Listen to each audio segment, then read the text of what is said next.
Let's get some F's in the chat, boys and girls. It's a sad day for Reddit. It's a sad day for America. F's in the chat, boys. F's in the chat. I'll see you at the crossroads, crossroads. Oh, some of you don't know. Cyberpunk 2077 has been delayed to September of 2020. F's in the chat, boys. F. F.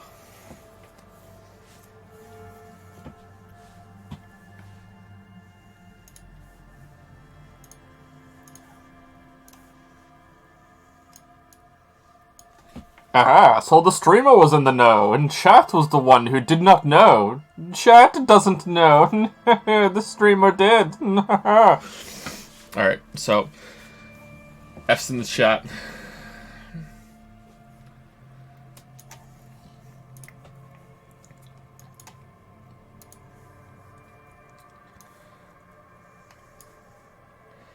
Chat doesn't know. Alright, what would be the funny tweet?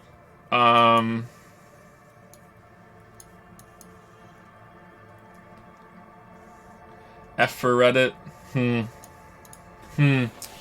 What would be the funny tweet? Wasn't Final Fantasy VII also delayed? Yeah, and it's really convenient because, you know, you type out that name and the F is already there, right? Like Cyberpunk 2077.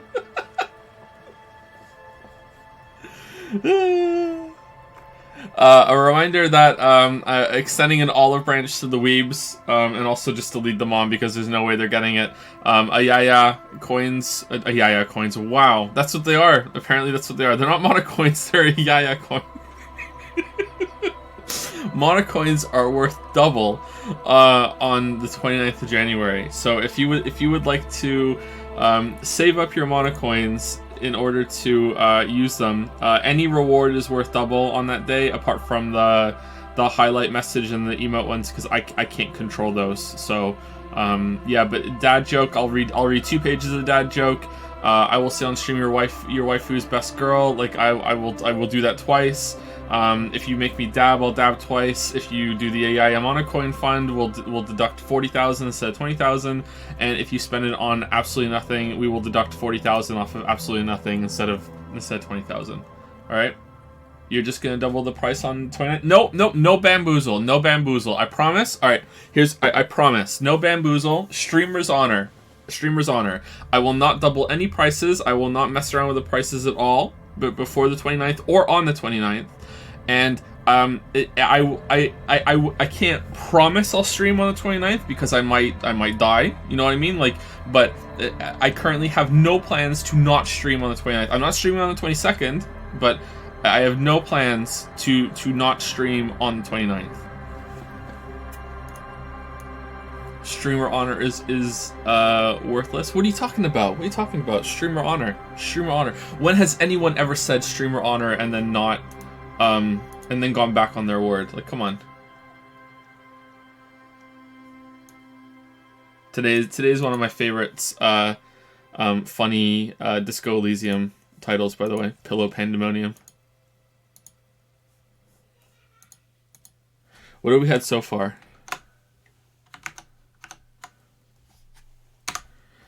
You ready for a miracle? Why won't you let me all tab? Why won't you let me love you? Disco Elysium. We've had Bistro Asylum, Discord Museum, doesn't make sense anymore, Ditto Emporium, Weirdo Delirium, Picasso Presidium, Hippo Condominium, Retro Planetarium, and Pillow Pandemonium.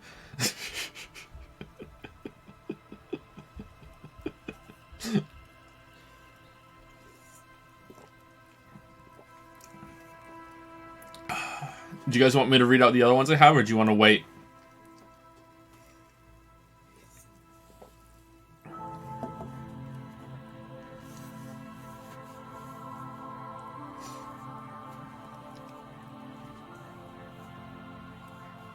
Snow halation.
Sorry, I'm doing a tweet.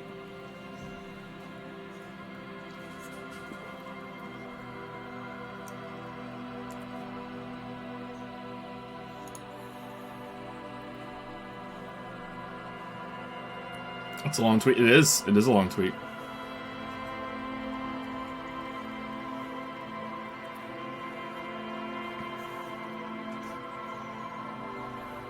Is it another Sekiro poll? No.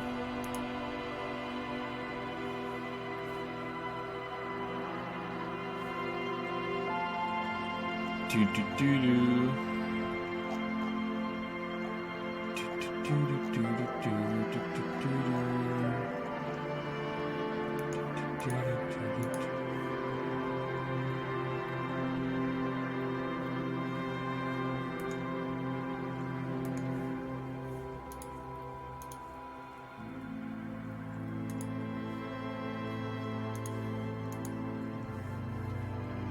Wait, Cyberpunk delayed? Yep.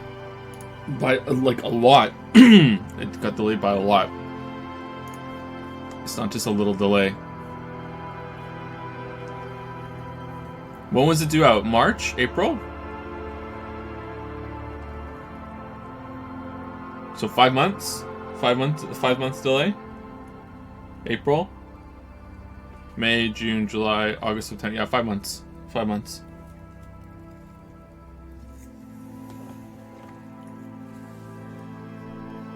They're scared of Final Fantasy VII? No, I don't think Cyberpunk has anyone to be scared of. I think that they just need more time to finish the game. It's a good thing, though. No, I'm not sure. This year's pretty stacked, and having the game spread out a little bit more, I don't know. I have a feeling there's going to be some surprise releases, and maybe some things that have been announced that get confirmed release dates for the end of this year. So it looks like the end of the year is going to be pretty stacked as well. But yeah, there's a lot of stuff coming out this year. When is the next double Ayaya Coins event? I won't be able to be here on the 29th. This is the only one ever. This is the only one we're ever doing. There will never be another double Ayaya Coin event after this.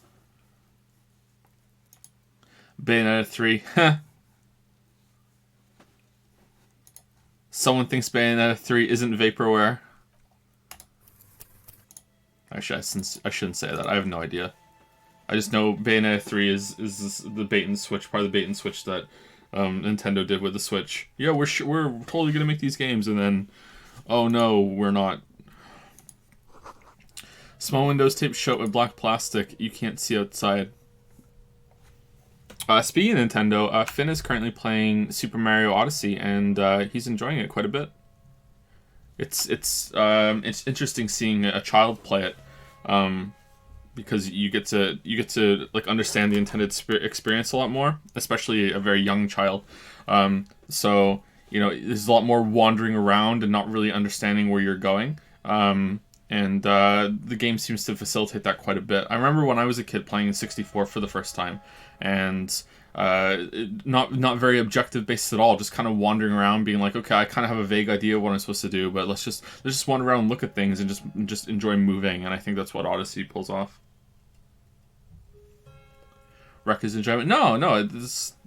I even say in the video, one of the only few things that annoys me about the criticism of the Odyssey video is that this comment gets on the video fairly often, not all the time, but fairly often. You know, it's a kid's game. Why are you judging it as anything but that? I'm like, I say that in the video. If it's judged as a kid's game, then it is a masterpiece. You know, like it is definitely for kids.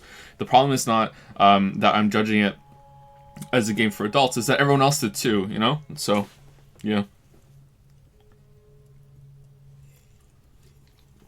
Is he gonna make a response to your review? I've already told him. I was like, Finn, Daddy made a video on this game, and because of that, there are tens of thousands of people in the world that now hate Daddy, and Finn's just looking at me like, I don't understand anything.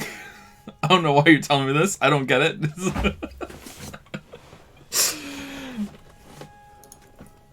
But it'd be funny him watching a video, box of tools and replacement parts line and shells, watching a video on a game when he's older and he can actually understand it. The only video he's watched of mine is the Stardew Valley video, because he likes playing Stardew Valley. He doesn't like understand what to do in it all that much. He does like he understands how to like plant crops and water them though and harvest them and sell them for money. Like he can understand that, which I blows my mind that he can do that.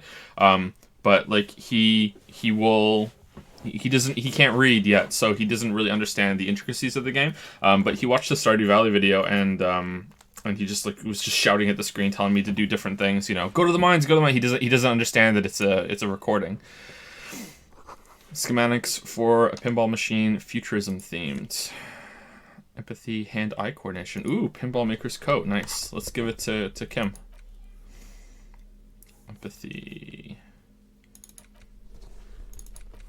Nice. So it seems like coats are the best.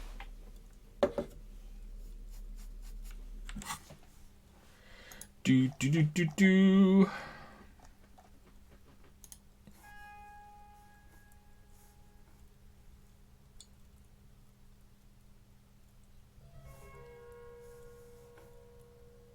Some love for Kim.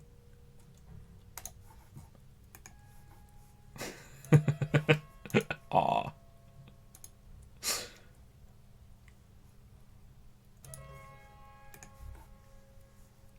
Thoughts on the game so far? I really like it. I really like this game. Yeah.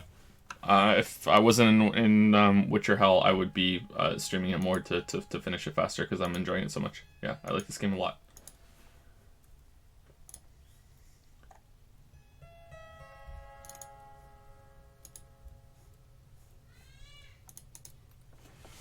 Best boy back at it again.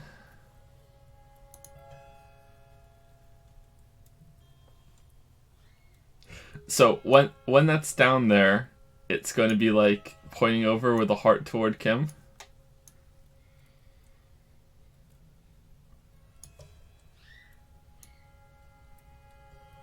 Aww. Aww. Wait a minute.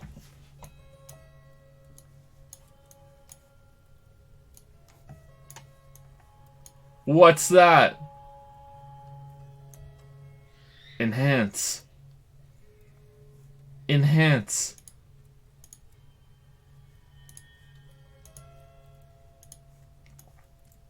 Can't believe this.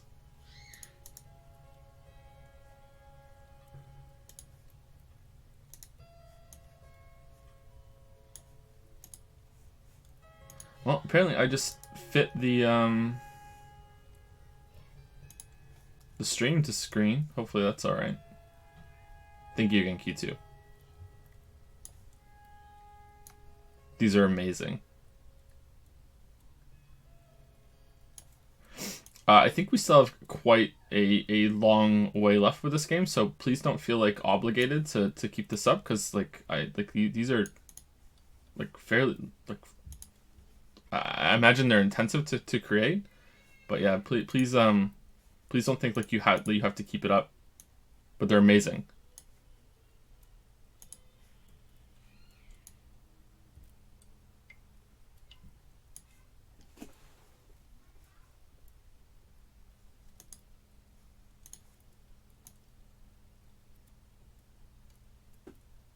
Okay, I think that lines up, right? There we go. Was that Yusuke from Persona 5? Yeah, because we're Art Cop. Yeah, we're doing a Yusuke run, kind of. We're like half role playing as Yusuke from Persona 5. Why is it Cyberpunk 27? Because it got delayed.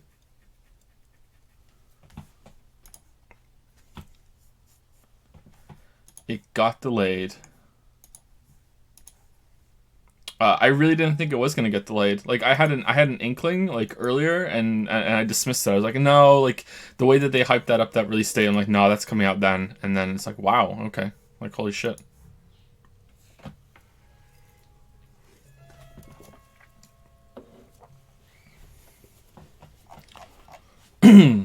Honestly, it's good that it's delayed, but I'm still sad. Yeah.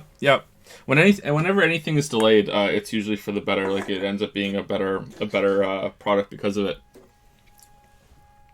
right? You know, games, movies, YouTube videos, music. You know, maybe even streams. No, not streams. You know, Whenever someone gets delayed, it's usually for the best, right? It ends up being a better experience due to the delay. Anyway, let's get started. Pinball machine has been taken apart and gutted. So this is where they brought faulty pinball machines to fix them up a long time ago. Everything is covered with dust now. Lieutenant looks around in the dusty, crowded room, inspecting the tools on the shelf. Looks like they gave up on fixing the pinball machines at some point. This used to be a pinball workshop, discarded. So no, which this one? I still think I'm going to be done this month, but the video's not going to be out this month because there's... I talked about this on the past stream. I need at least a week, maybe even 2 weeks of like videos done, but... Alright, so I'll explain this again because I know a lot of people aren't here for all the streams. Like I've been working on this video for I think maybe more than 2 years at this point, and for the last 8 months, it's been all I've been working on pretty much. And like the product, the video is like, okay, just like I said this yesterday. Just the Witcher 1 part is longer than 4 hours. All right, like. I've been telling you guys certain video lengths because I've been I want to cut things down. I want to trim it as low as possible. And in the past, whenever I've said, hey, the video is this long, and then I managed to cut it down, usually people are upset. They're like, I want the whole experience, and they think the video is lesser from the stuff that's cut out. So, and also, if I say the video is like, let's say an extreme example, okay? Let's say I say I'm making a video series on every single Final Fantasy game, and the whole series is 50 hours long. You know what I mean? Like the video series is 50 hours long, and then when it finally comes out, it's only 30 hours long. Then I'm gonna say, yeah, because I managed to cut 20 hours of content. Like I trimmed all of these different individual videos down of everything. You know what I mean? Like then I feel like some people might be like feel cheated or robbed of like almost 50% of the content that was supposed to be there, or they might not view that work as being actual work or whatever. You know what I mean? Like, so I've been trying to play it down because I don't want to I don't want to have that experience or give you guys that experience. So that's why I say the video is going to be at least 9 hours long. That's how it is. That's my target, but it's longer than that. When a project gets that big, in my experience anyway, I don't think many people have ever made a video project this big. I'm not saying I'm unique, but I feel like it's somewhat of a special situation to have a solo video project that's this long. I've never made something this big. The longest video I've ever made is on YouTube was for a video, not a stream, has been like 3.5 hours, right? The Last of Us Uncharted video, right?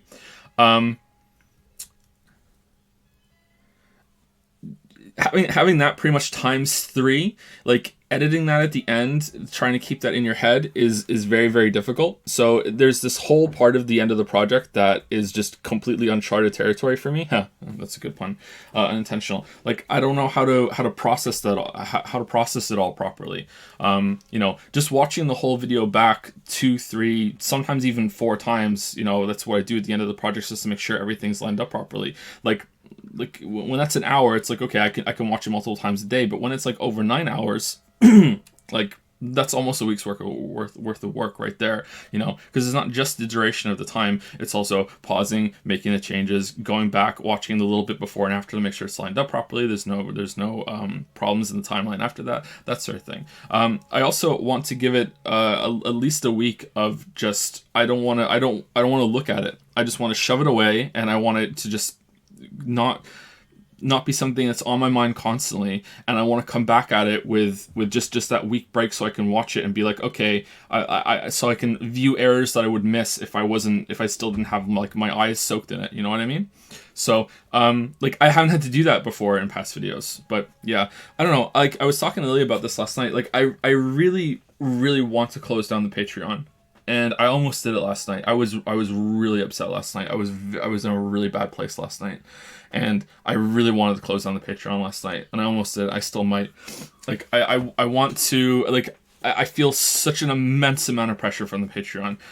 Like streams are like, you guys come to the stream, you get your content, you sub while the stream is up. If I miss a stream, then usually subs drop. Like if we miss a stream, usually like subs go down anywhere from like we lose from like 50 to 100 subs. Sometimes they might come back, but it's you know, like it's basically like you get the streams, you support the streams while the streams are happening, whereas the videos is like supported through Patreon, through ads, right?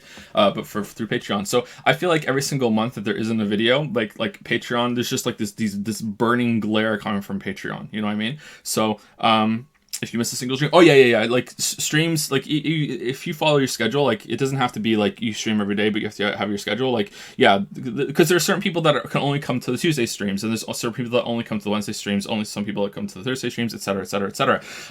So like if streams are kind of based on like a bonus combo modifier kind of thing. A lot of streamers talk about this sort of thing, that like you build up momentum by streaming regularly on your schedule, and if you ever miss a day for whatever reason, usually it's better if it's a scheduled miss day, but even then, like if you miss a day, it's like damn, you know what I mean? Like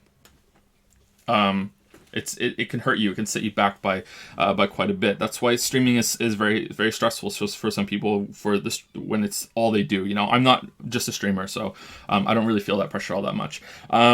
Yeah, but anyway, so whenever I feel like there's nothing going up or whatever, or if the videos take very longer than longer than I think they are, even though I've always said, you know, whenever I say I think it's going to be done this time, please don't take that as a promise. You know, things happen. I have been historically very, very bad at estimates. I'm usually way off. Like originally when this video was being made, I thought it was only going to be 4 hours. Now the Witcher 1 part is only the 4 hours. It wasn't that long ago that I thought the whole thing was only going to be 6 hours instead of the 9+ hours, you know. Like, it's in double digits, let's put it that way. Okay, it's in double digits. Okay, just do some math. If the Witcher 1 part is 4 hours, I think you can extrapolate it yourself, right? Witcher 1 and 2 parts are done, by the way. Like, they've been done for over a week. I say done, like, they're 99% done. I haven't rendered them, but, like, they're done. There are little tweaks here and there that I have to do, and there's, like, some heavy editing parts that I have to do here and there.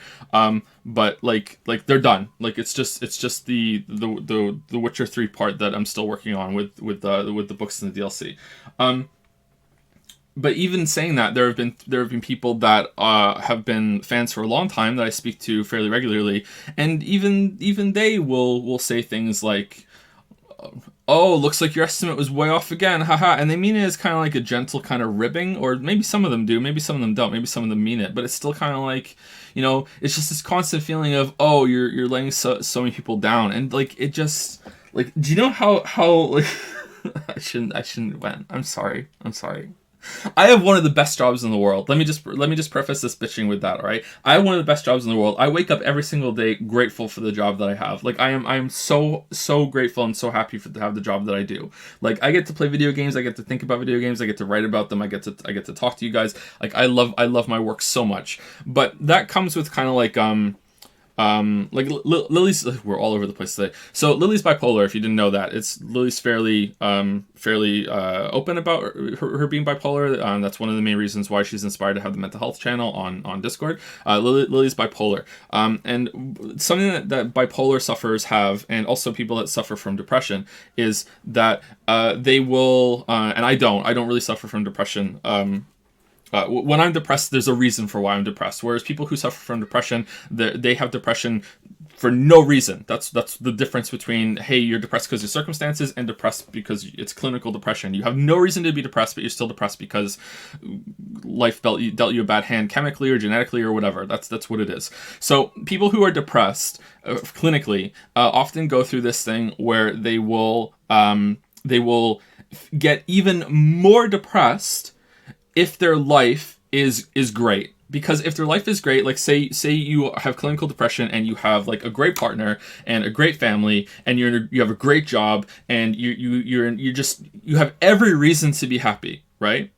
If you have every reason to be happy and you're still depressed, that makes you more depressed, because it's this like building in that's kind of like holy shit, I'm so depressed, I'm such a piece of shit that I'm still depressed while I have all these great things in my life. So because you have clinical depression that comes at you no matter what, even though you have a great life, because that's what it is, and then you look around and you just feel so guilty and you feel so like so like ungrateful that you are depressed even though you have every reason not to be, because it's clinical, you can't control it. So that's kind of how I feel about the job, is that like I really love my job, and I really like, I'm grateful for it. So if I'm not working as hard as I possibly can be, then I'm like, I don't deserve it. What the fuck are you doing? You're squandering this, blah blah blah blah blah, and it just rolls into this big huge thing. So even though it's like like everything I just said is true, and there's all these people supporting me on Patreon and everything, and most of them say, it's fine, take your time, it doesn't matter. I still feel like so ungrateful and like such a piece of shit, even though like for almost every single week in the past, like I can't remember, like it was about a month after the baby was born, like I've been working near 100 hours a week. Like that's how long it's been going on for. So even though like that absurd amount of work, I still feel like, oh my god, I'm not doing enough. Oh my god, I'm not working hard enough. Oh my god, like what the fuck, I'm squandering this. You know what I mean? That sort of thing. Like it's not an exaggeration that the Vitcher video is over 4,000 hours of work. Like that's how much time has gone into it. So yeah, like I feel like I just want to close down the Patreon because that pressure just kills me. It just kills me every single time. So I don't know. I almost did it last night. I still might do it. Maybe I'll pause it. Like someone in chat said, it should just turn into a tip jar. Maybe I could do that, but I already kind of did that a while ago. I said, hey, like video content isn't guaranteed anymore. Like I'm really bad at estimates, and like please take me at my word. And I think in the past I've proven that when there's a drought in content, it's usually followed up by a big huge video. I'm still working on videos constantly. This is just a you're supporting things for how long they take. I think I've done that in a Patreon post in the past, so maybe I need to reiterate that and make it more clear. But at the same time, like I feel like that isn't enough. I still feel like I'm gonna feel like beholden to working as hard as I can because of the Patreon.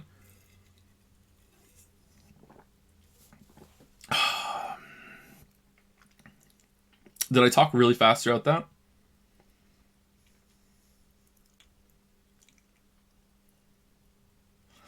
Depression is kind of addicting. Yeah, I don't really get depression that much. But yeah, you can wallow. Yeah, I think anything can be kind of addicting. I think like kind of any strong kind of emotion, you can kind of like just sink into it. Yeah.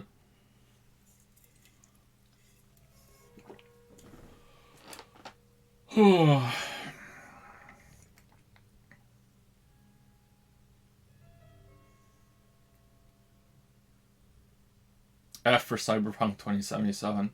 F. F.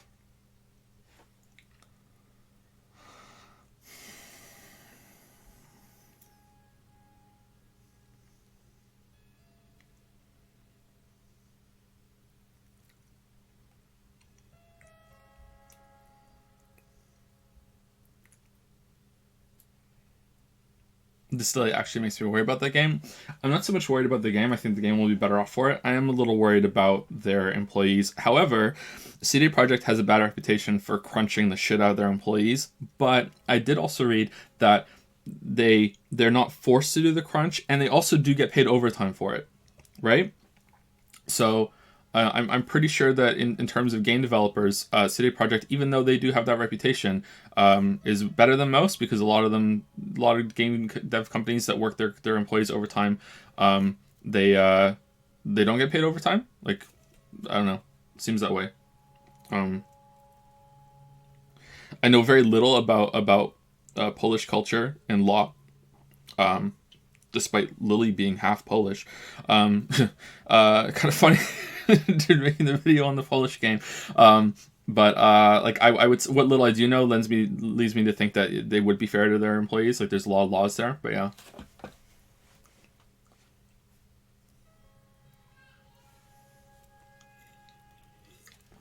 It's okay, dude. You've all been where you are. Just let us know if we're doing stuff that isn't helpful. I just want to bring you discomfort. No, it's fine. Like no one actively does anything bad. Like, and this is a me problem. It's not a problem on you guys. It's a me problem.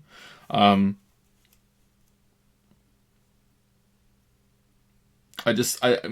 feel like I'm probably not the kind of person that responds well to the specific type of pressure that a Patreon brings.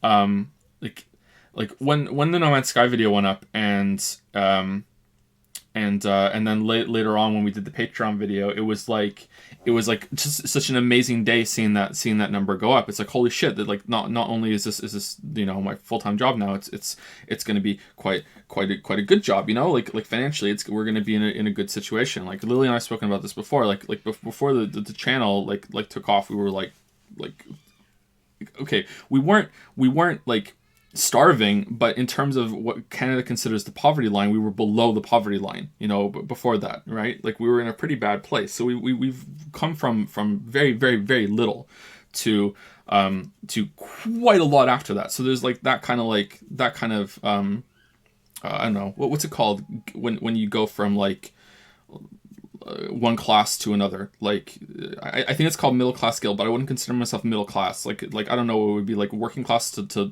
middle lower class. I don't know, like that sort of thing. So yeah, it's there's that part of it too.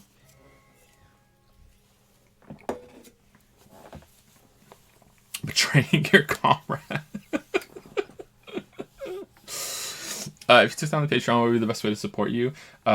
Twitch. I have a PayPal now, but I don't know if it's going to work long term. I'm having some trouble with it right now, but I have a PayPal now, but I don't know. I feel kind of scummy talking about money after this, after talking about all that. Like, I don't know. Like, I look at it, I think, if the streams came back more often, like after The Witcher's done, I probably don't need the Patreon. So maybe the Patreon could just be like, maybe if I just like put just a thing on there and said, hey, the Patreon is just purely for tip now. Like that's like in all capital letters or whatever. Maybe that would be fine. I don't know. I think I'll talk to Lily about it afterwards. I should talk to Lily about it. Joke, I'm fine. Don't worry about me. Oh, just a lot going on, guys. Just a lot going on. I became a dad again last year, man. Like, oh, I feel like I barely know that baby. And she's such a nice baby, too. She's such a nice baby. Such a nice baby. Do Witcher 3 video has all 90 bosses tier list inside Mr. Sorry Critic. Anyway, let's play the game. Lieutenant looks around in the dusty, crowded room, inspecting the tools on the shelf. Looks like they gave up on fixing the pinball machines at some point. This used to be a pinball workshop. Looks like it. I'm guessing Martinez North 22 used to be a pinball arcade before it became a hostel. There are machines left over. He taps his foot. A creak, some dust falls off a shelf. Downstairs in the hall next to the main door, one of them even works. I've seen one of the Hardys bang away at it. Remember the dice maker? Then that means Whirling and Rags was once the East Delta pinball arcade. That this is all left over from that, and this is cool. Like the game makes so many connections. I saw someone in chat in Discord say something about how like they didn't see something that I saw, and they're like, wow, there's this whole kind of like the lore of the game that they were completely unaware of because they just didn't do those choices.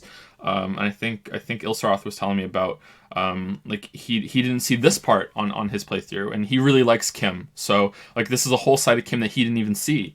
So like it's pretty cool. Yeah. Remember the dice maker? Yes, as the novelty dice maker said, he makes a note in his notebook. This has absolutely nothing to do with the case, I'm sure, but I do like a nice little connection. Yeah. But then it went bankrupt. Your skin crawls from making the connection. Looks like they gave up fixing the pinball machine. At some point, he agrees. At some point, 20 years ago, 15 maybe, before pinball went out of vogue. Could this mean the Whirling and Rags really is part of the doomed commercial area? That's true. Then our cafeteria manager is not gonna like it. Kim, why are you going along with this? He looks around. We should tell him what we found up here, omitting that suspicion.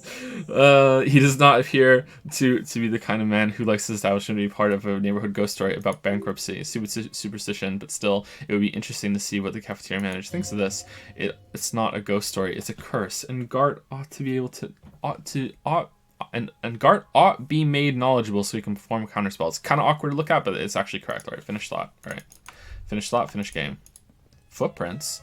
You clearly see footprints in the downy carpet of dust covering the workshop floor. Jackpot. The lieutenant takes out his notebook. These, unlike everything else here, are new. Someone's been here within the last week or two. 3 weeks maximum from the dust coverage. You could easily have been 1 week too. You know, officer, he looks at you. It was us. This is so good it makes him forget the whole Kimball memory. It was a stereo investigation after all, and it has now converged with our main investigation, adding a new fact to consider. Okay, what does this mean? It means someone snuck through what seems like a secret route behind Classia, right? Classia's room. In the recent weeks, this may prove to be significant. Let's have a closer look then. Crouch, study the footprints. Large prints, most likely made by boots. The size is hard to determine. Sole could be bigger than vamp. I don't know that term for shoes. The soles have left a pattern, uniform, horizontal lines. One person has been here. They've gone back and forth. The tips point both ways. Shoe size is 41, 42, maybe 43. It could be a large-footed woman or a small to average-footed man. This is unfortunately the worst, most vague shoe size there is. Is that one of the shoe sizes that we had in the crime scene? The prints look like one person went back and forth. This print doesn't look like the odd-soled print we found in the hanging came. Oh, it's bringing it up. This doesn't look like the worker's boots on the hanging, does it? Between that, he points to the elevator doors in the corner, and that, he points to the barred door. He inspects the tracks closer. The size looks about the same. Actually, they're not the same shoe, but they could be the same person. This doesn't look like the worker boots on the hanging. No, these little horizontal lines are different. They look custom-made to me, or some kind of foreign print. Hard to say. Still a boot, though. Get up. Vamp is the front of the shoe? Okay, thank you. Everything around you is quiet. The prints crisscross the workshop floor. It's vamp, but not that kind of vamp. How's my shitpost tweet doing?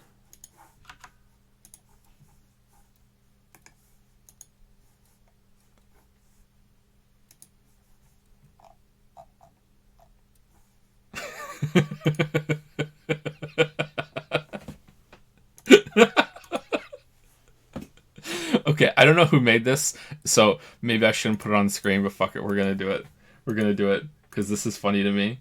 Someone just tweeted this at me.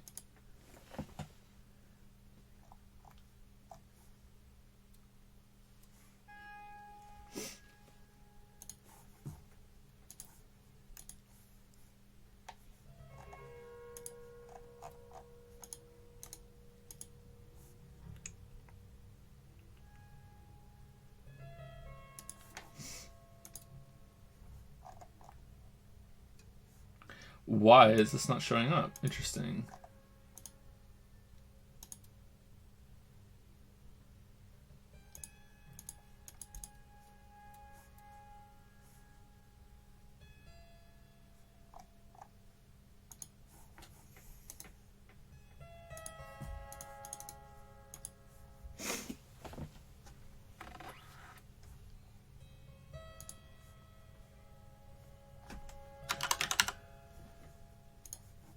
Okay, it's a JPEG, so why isn't it showing up? Weird.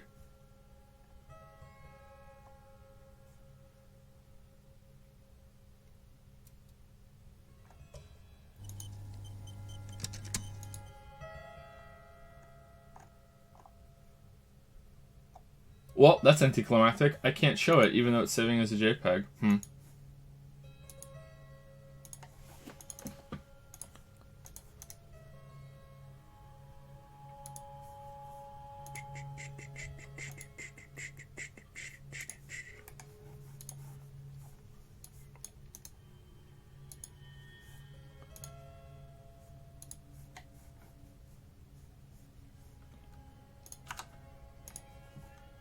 Now I have to show it, right? Now I have to find a way.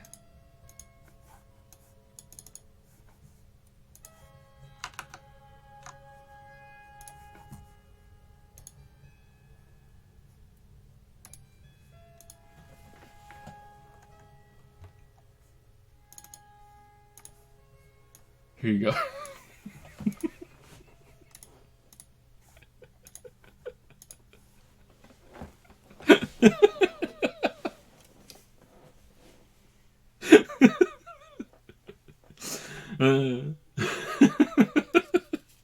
So, Twitter user Ab posted this at me. I don't know if he made it or if he got it from somewhere else, but that's really funny.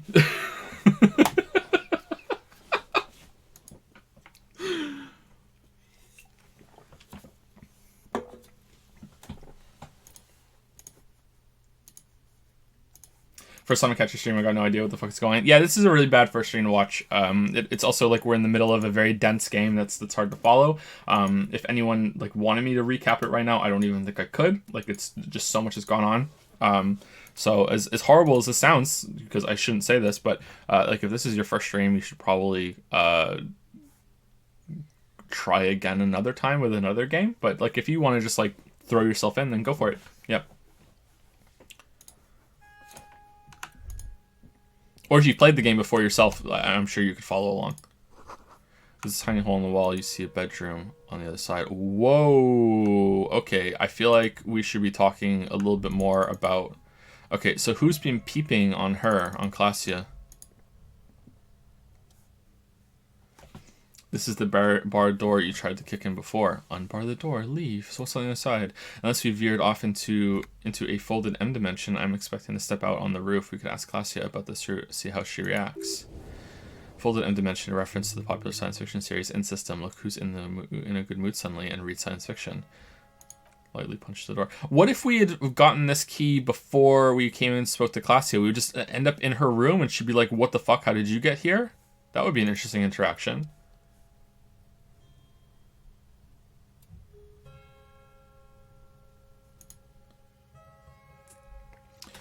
As a writer, oh my god, don't.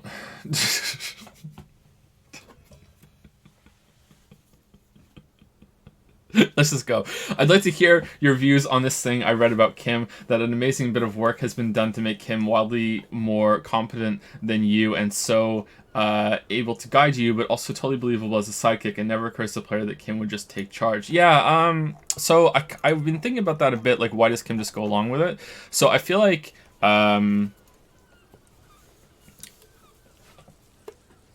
you feel weird now placed in this world, but I feel like as the game goes on, you realize that maybe even with your crazed self that is quite extreme, you're still not really that out of place. Like Kim has his like weird sides too to him, and it kind of like the game warms you up to that idea. But I feel like Kim may be. And I like it, but I think Kim may be impossibly accommodating. Like, or improbably accommodating. Like, I don't think someone as good as Kim would actually exist and go along with it as well as he does in this scenario. Maybe someone comes out later that explains it, or something like that. I don't know. But, like, Kim is just, like plot hole levels of just bro. So, like... And I like that, and I guess it's an exceptional case where it's like, yeah, okay, like we can go along with it even though it doesn't make sense, because it's worth it. But yeah, I would say that one of the most interesting things in this game is Kim and how Kim functions when it should be a flaw, but it's not. It's actually one of the game's best strengths. He has a halo on his portrait. He does have a halo on his portrait. That's true. One of the old style halos. Officer, what brings you up here in the rain? I need to talk to you about your room again. I have quite a collection of prescription drugs on it. That door there, point to it. Did you know it leads to a downstairs elevator? I did not. She takes a drag of her cigarette and smiles. Mystery solved then. I kept wondering where it led. There may be more to this mystery at some later time. She's holding back. Let's make a mental note for now. There's a peephole on the other side looking into your bedroom. There were tracks on the floor. They're recent. A peephole? You mean like a hole in the wall? Yes, looking into your bedroom, miss. The lieutenant points to her window. The unmade bed is visible through the glass. Okay, there's a pause as she processes this information. A jitter of fear and disgust moves through her body, beginning from her shoulders and ending in her hips. The cigarette tastes foul to her now. Do you think this is somehow connected to me? It could just be a coincidence. It could be connected. We don't know at this point. Could be just a coincidence. Okay, do you have any way of knowing how long it has been there? Unfortunately, no, but if I were to guess long enough, the perforation is under the bookshelf under your wall. It should not be hard to cover with some tape. If it is recent, who do you think made it? Shit, I don't know. Maybe it's been there for a long time. Maybe the local kids use it or something. I don't know. I'll be fucking covering it up with a lot of tape, that's for sure. Was there anything else back there? There were tracks on the floor. They're recent. Huh, this isn't good. It's an old pinball workshop. The room back there. This place used to be a pinball arcade. Okay, she smiles. I'm glad someone's had fun. That's all for now. She flicks the ash from her cigarette absent-mindedly. She's lost in thought, eyes narrowed, forehead furrowed. Mom's spaghetti.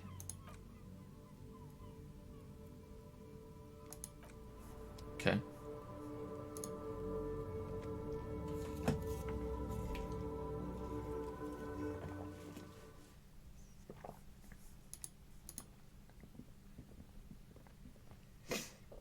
Also, because you're a pretty competent detective despite your large flaws. Yeah, that's true. Like, we have a storied history of solving a lot of cases. We've heard of Kim before, so it's not so outrageous to think that maybe he's heard of us in passing. He knows that we're just in a bad situation. But I feel like we don't know enough about the world to know if this is normal. I feel like if this happened in anywhere close to our reality, he would just be sent home and just be like, okay, come back when you're feeling better, or he'd go on leave, or he'd be investigated in some way. But instead, they're just rolling with it because this is kind of weird world that we're living in, and that Kim is probably stranger than we originally think. Hey, there's a curse. Can I help you? Gart, I saw another thing at the Whirling. Another thing, great. Oh, there's Klassia in room 3. She's nicked the phone line. Why? He stops himself. No, fuck it. I don't want to know. I don't want to know why these degenerates do what they do. I thought we had one good guest in the building. Yeah, I bet you didn't want it to be her. Well, anyway, mystery solved. I don't like loose ends. You have Lena. Lena is a good customer. Yeah, well, she's not a guest, is she? What? The one chimes in. Did someone mention my name? We were just paying you a compliment and finding out a degenerate from room 3 nicked the phone line. Everything is okay here, he yells, and then turns to you. Good thing that guest pays for her stuff on time. I'll forward her the bill and be done with it. Was there anything else? Okay, well, I didn't really want to snitch her up, but I thought maybe you should fix the phone line. Maybe we just did Classy dirty. Fuck. Gart, what if I told you I got into the back room behind the blue steel door? Oh, okay, well, he controls his excitement well. I did hear you make noise back there, so good for you. It takes a lot of willpower not to ask. Obviously, he's been wanting to know what's behind the door. Aren't you going to ask me what's back there? Okay, what is back there? Skeletons. A mausoleum of the dead. Pinball machines. A pinball workshop. Nothing. The black and gaping maw at the end of time. Pinball machines. Ha, I knew it. I've always wondered where those machines by the door came from. And they told me there was some kind of pinball thing here too. I knew it, he repeats. Were there any back there? In working order, I mean? Why, do you want to play? Because I might be up for a game. No, I was just wondering. He appears to be making a calculation in his head. If you found pinball machines in there, he was wondering about something business related, about how much money he can make off one. Thinking of turning this place back into a pinball arcade. If you're thinking of selling those pinball machines, I want a fat cut. See, sweet shit, beat your chest. I'm a distributor. Disruptor. No, I'm a disruptor. He rolls his eyes. Those machines are whirling property, but if it makes you feel any better, I'm not planning to sell them. It wouldn't hurt to get a little life in here. Other than the hellish karaoke machine, that one's always causing trouble. Yeah, those numbers he's adding up must be making good sense to him right now. Sounds like he cares about the place. He's not going to be overjoyed to hear that it's part of the Doom commercial area. You should still know. You have to be forewarned about these things. I have to warn you, I may have discovered that whirling is part of the doomed commercial area. What? He looks mildly startled. Why would you say that? We're at a completely different address from that whole thing. So he knows of the doomed commercial area and its address. He's thought about this. Wait, so you know of the curse? The whirling is listed on the intercom outside as one of the businesses in Building B. You should get your wiring fixed. I tried to call and couldn't reach you. I've been working here for a long time, and that intercom has never been used by the whirling. Hold on, not once? Isn't that already a sign of decline? The whirling was once the East Delta Pinball Arcade before it failed. It's only a matter of time before the whirling fails too. The whirling was once the East Delta Pinball Arcade which failed, though perhaps the whirling will escape the curse. These are just the same thing. This is Fallout 4 tier bullshit. It's a sign of the whirling and rags not being part of the Doom commercial area. If anything, we're revitalizing this neighborhood. Relax, Mr. Gart. I'm sure there is no Doom. He simply wants to share his discoveries with you.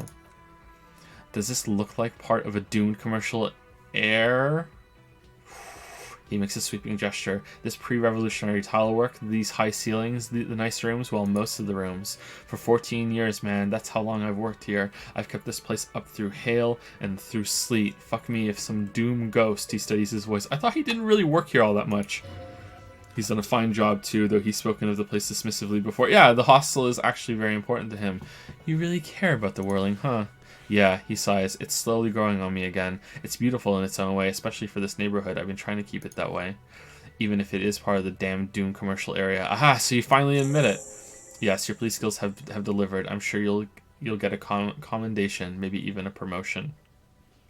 Who owns this place? Some real estate management company. They never come around here, just collect money from afar. Honestly, I think some money laundering might be involved. And who named it Whirling in Rags? It's kind of a cool name, actually, Whirling in Rags. Well, it sure as hell wasn't the real estate company. It was you. You look surprised? What? It's a great name, I know. Cafeteria managers come up with great names, too. It's from a song. Hail, Holy Queen by the Eternies. Eternies? Eteniers? Eteniers? Hail, Holy Queen of the Sea, he quotes. You're whirling in rags, you're vast and you're sad. Good pick, Lieutenant nods. I agree. What about those other cafeterias you manage? What about them, he shrugs. One is a basement dive frequented by chain-smoking communists. I can't tell you how sick I am of Kraz Mazov and Ignace Nilsson and all those old ghosts. He's hesitating, not sure if you should share this if he should share this information with you. Encourage him. And the others?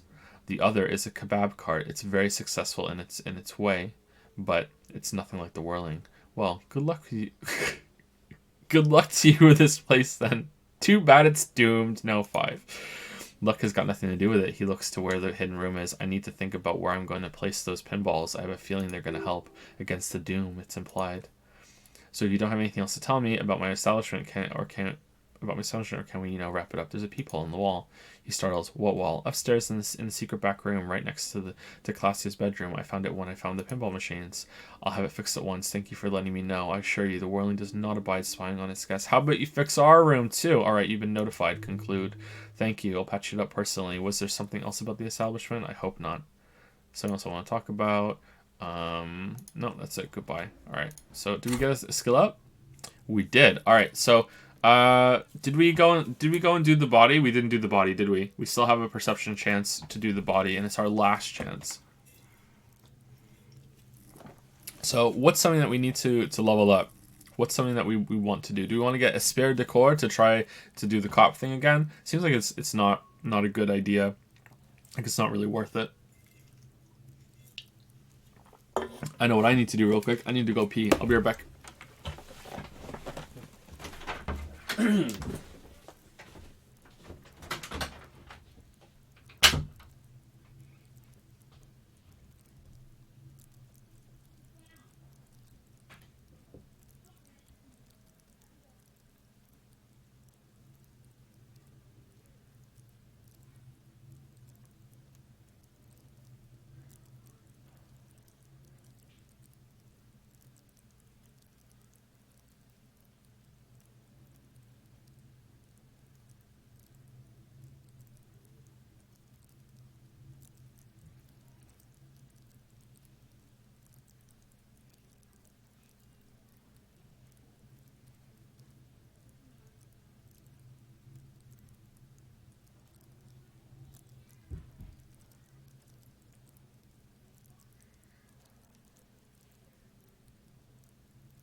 Wait, no. Really, why can't I hear peeing if I turn up the stream? Nah, you're probably just hearing something from downstairs. There's no way you could hear me peeing from where this is. No way.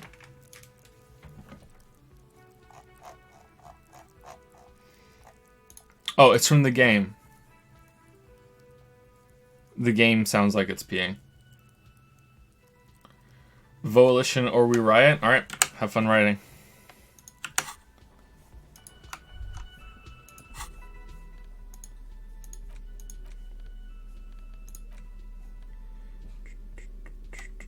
Smallest church instances. There's no way to listen to tape without working a tape player or a porta reel at hand, but even just holding the tape makes me feel sad. Alright, so we need to go to the pawn shop and get one of those things, and we can also inspect the body with perception.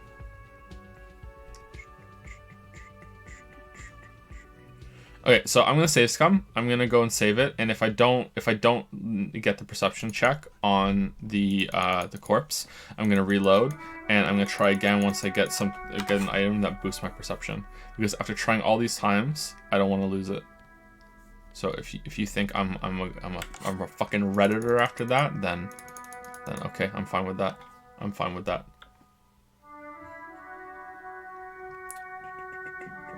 There's several thoughts that give perception. Are there? I mean, like, I don't know if we're gonna stumble one way into them now. Like, we only have 4 slots left.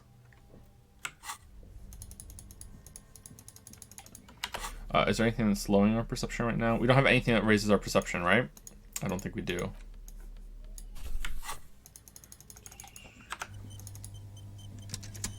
Explore the new area for perception. Yeah, I'm sure there's probably something down there that we could get. I just, like, we're here, so let's do it real quick so we can save some time. If not, I'll just reload it. Yeah, I lied. I would never have saved scum. Never. It was just to build up suspense. I would never have done it. Your arm reaches out and your eyes close as if by their own volition. Ooh, and we didn't even level it up. It's dark all around. You feel cold, slippery flesh, first with your fingertips, then under the palm of your hand. But first, I need to say thank you to people. So I'm gonna blast through this because I've already been indulgent enough by whining about my job earlier in the stream. Sorry about that. So thank you to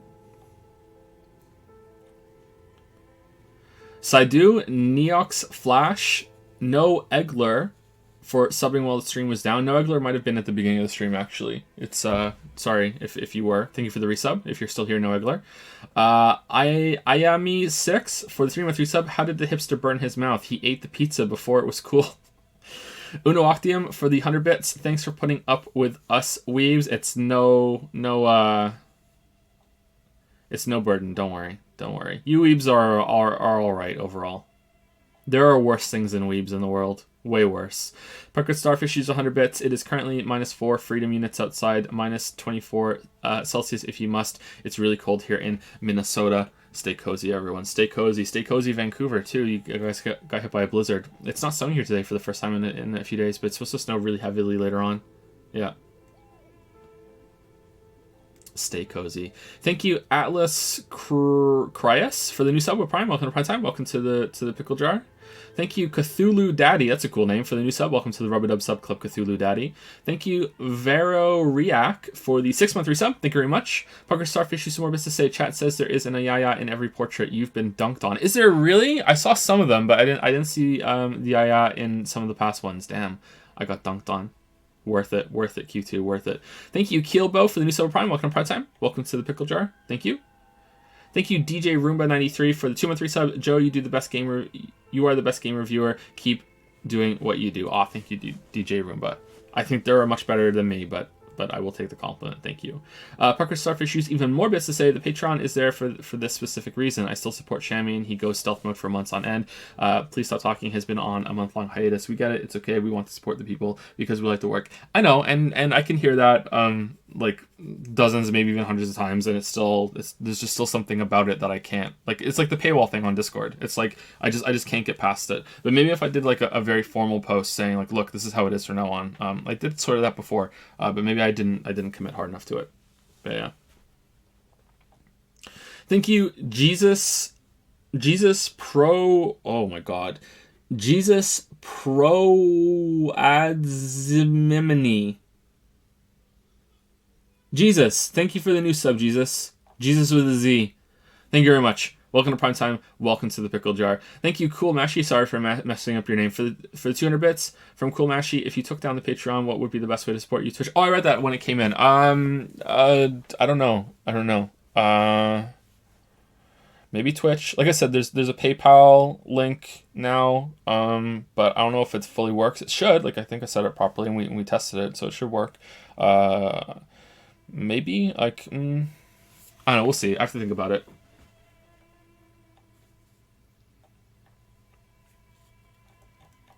Like, I think I make enough money. You know, again, I'm not a good capitalist. I think I make enough money. Wait, why'd you take on Patreon? We talked about it earlier in the stream. I don't want to get back into it because I went on for too long, but it just causes me too much stress. Too many expectations. Thank you, Henry Wyatt, for the 45 bits. Watched almost all your Hades playthrough. You're pretty good. Thanks. I really enjoy Hades. I'm looking forward to the full release and getting back into that. That might be one of my favorite roguelites. I feel like the problem is going to be longevity for that game. It's not going to have the same kind of reach as Enter the Gungeon.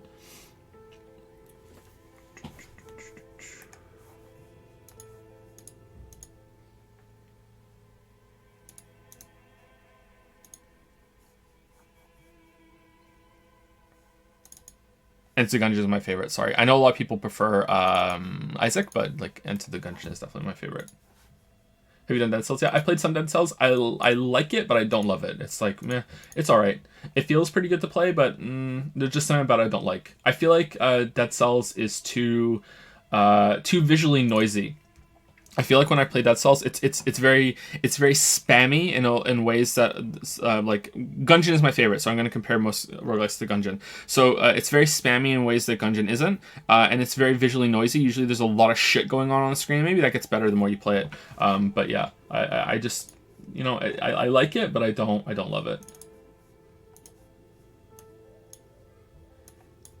Here's Waifu Joe from Dragon 555.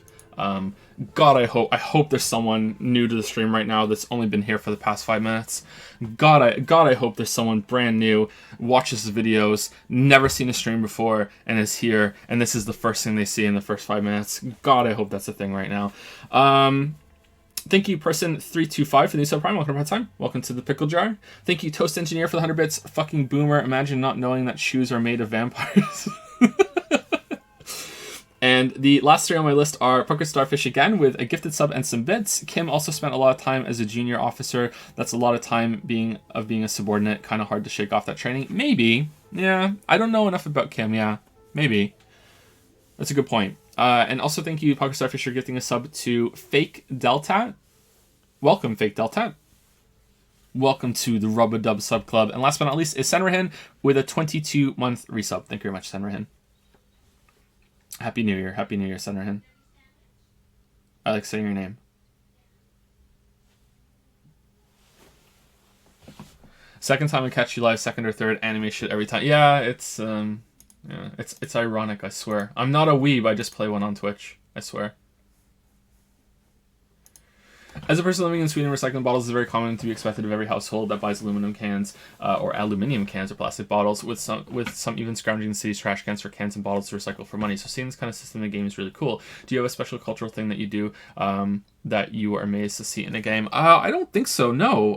That we do that. We do recycle fairly strictly here, and it both in Moncton and Toronto, I've seen people that go from recycling bins and outside people's houses and like raid their recycling to cash it in.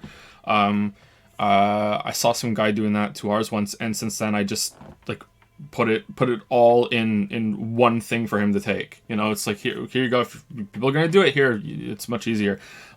Which is probably something we should have been doing anyway. But I don't think there's anything kind of cultural kind of thing that we do that I've seen shown in a game. Huh.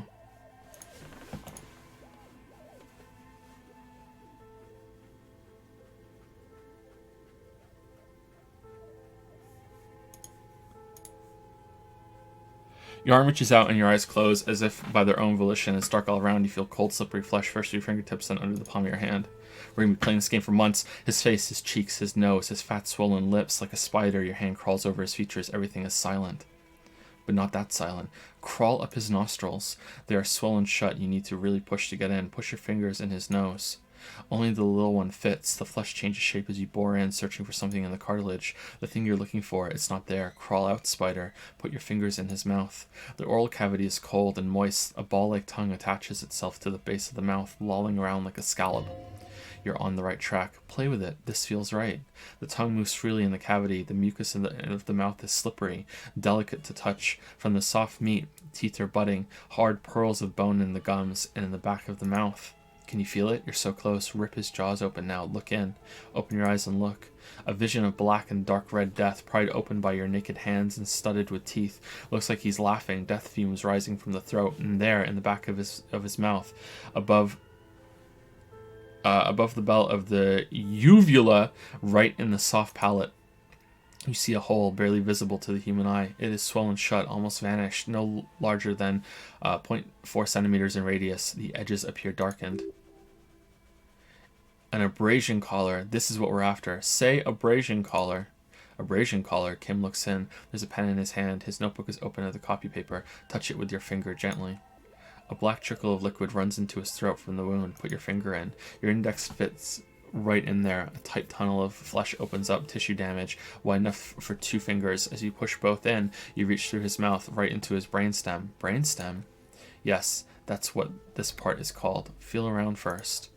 The basal ganglia feels clumpy. What entered here has torn apart his reptilian complex. This man will never sleep again, never wake. Oh man, the reptilian brain, rip! Your fingers slide into the remains of his limbic system. There is no resistance. It's gelatinous. The slug-like structures are damaged too. The tearing extends deep into both hemispheres. There's a cavity cut right between the hemispheres. Lieutenant answers with the sound of his pen on paper. Push deeper. Your fingers are all the way in now, reaching toward the inside of his skull. The cavity goes further, but the entry wound isn't wide enough for the rest of your hand to follow. Wriggle in. Your fingers reach toward his skull. His cerebral cortex feels like jelly, cold jelly. Strange fluid streams down your wrist as you push deeper until you feel at the tip of your finger. A bullet? Sharp serrated material. The edges cut right into your skin. Oh no! We're gonna fuck this out! I feel a solid object right under the skull. Can you get to it? He searches his pockets or something. Inspect the skull first. There's a tiny crack, a protrusion in the cranium right in the back of his head. Your finger must be pointing straight at it from the inside. The object that is in there stopped just short of the skull in the encephalus? Encephalus, I'm guessing, because that's phallus. Encephalus, knocking this tiny fracture into the cranium. We have the makings of a very small exit wound here. The lieutenant leans closer. Okay, can I go back in and get it? I don't think so. Like, it's a red trick, cannot be retried. Like, I want to go and get interfacing stuff on, but like I feel like I'm not gonna be able to go away and like what if I can't get back into it? 83% is guaranteed. All right, this is a big one. This calls for music. This calls for the Space Odyssey music. Here we go.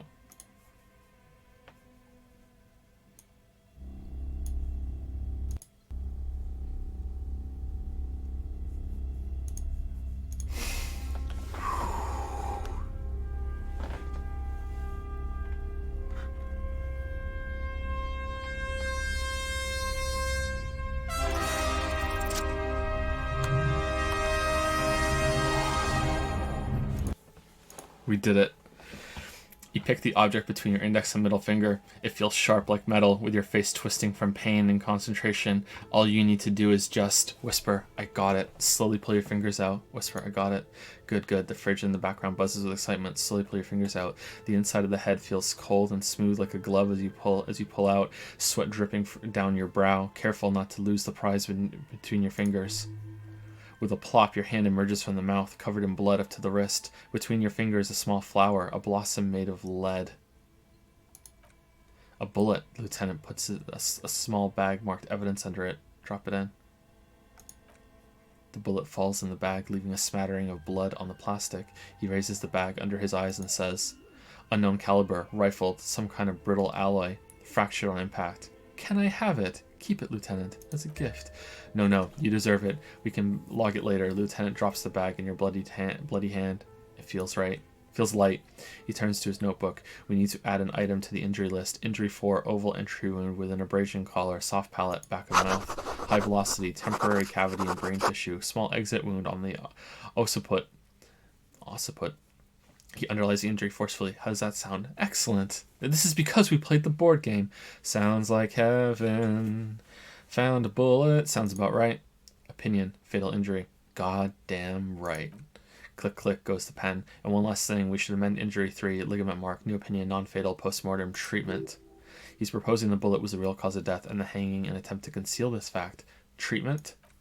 Treatment officer is an attempt to manipulate the body after death to hide the real cause with a false cause. In this case, okay, so I knew this already. Like, I knew already that the hanging was fake to cover something up. How did I know that? Did we have like some like leap in logic thought during the investigation and I just took that as gospel, or was I wrong to think that? Like I thought that already.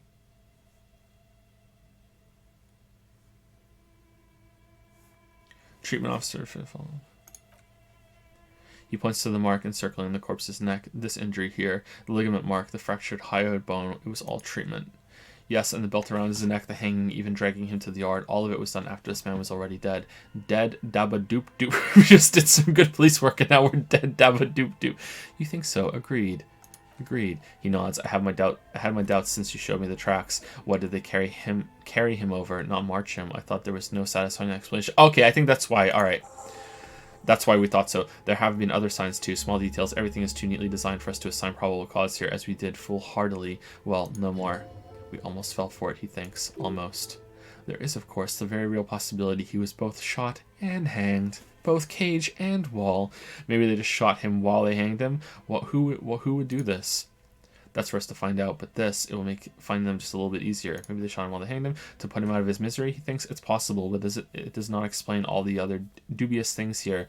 Lack of struggle primarily. I may be intellectually sloppy, but I prefer one theory at a time, and this just smacks of treatment to me. Why would anyone do this?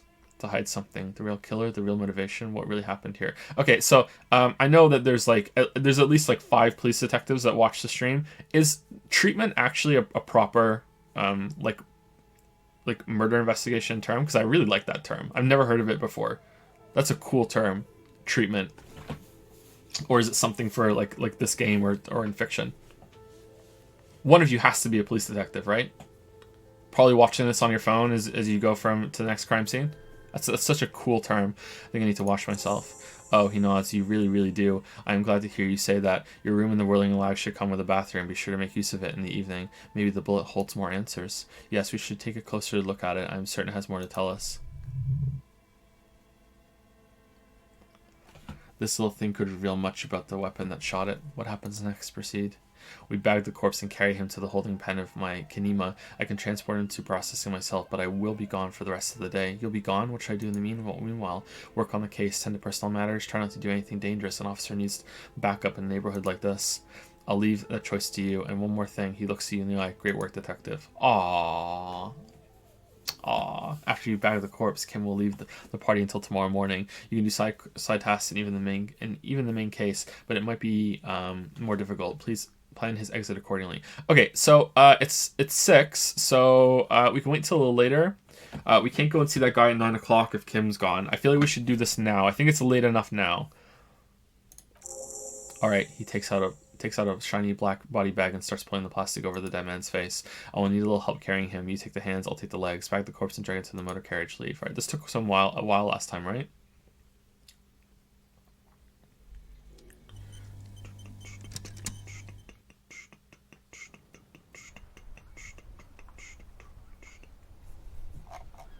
Alright, Kim's gone.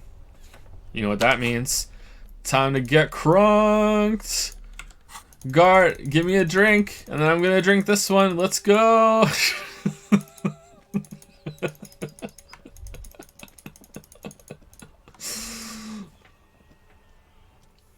You sit on the wind-worn wooden planks of the bench. Your feet ache. Wait. Oh, you can just wait here. Get up. Alright. Time for a bit of art. Okay, so we can go and do the art, but don't we want Kim there to be around to see our masterpiece in creation? Oh, I have really outdone myself. This is divine. Yes, that's what you need, Gaston. More padding on that fat ass of yours. I hope your heart gives out. Okay, so we were wrong. I was wrong. We didn't talk to this guy last time. René, it's the little pleasures. Life doesn't need to be a struggle. Oh, hello, officer. How might I be of assistance on this fine day? Oh, we did? It's just, it's a different thing? Okay. Looks delicious. Point the sandwich. Can I have a bite of that? I'm sorry, officer, but I really don't share food, he says, and quickly adds, nothing personal. It's just a principle. The only one you have. The sandwich looks like a culinary wonder, well made and abundant in components. The authors sure knew their craft. In addition to the obvious slice of ham, a fat one, you notice a brim of tomato peeking from below. And is that mayonnaise? It even has a watermark.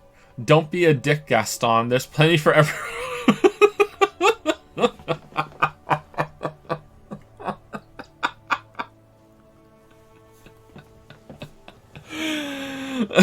Please, can I just have a bite? Really, officer. I wish I could help you, but I need a sandwich to keep my blood sugar stable.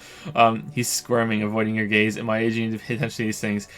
Please, friend, let's just share it. You're not hearing me, man. I need the sandwich. Number one. Fuck off, it's mine. He jerks away, immediately startled by his own reaction. Sorry, officer. I'm sorry. I didn't mean it in a bad way. He continues cautiously, but the sandwich is mine. I'm not going to share it. Convince Gaston to relinquish the sandwich. The residents come to the very far country he hides, but try to get a bite of his dear sandwich, and he gets claws. You're a special kind of vermin, Gaston. We haven't eaten in 3 days. You mentioned Jean-Marie Beaulieu. Who is that? Oh, sweet Jeannie. He gets a dreamy look in his eyes. She was the finest woman in all of Revachol, maybe the entire world. Do not defile her memory, Gaston. There's an almost imperceptibly small tremble in his voice. Let her rest in peace.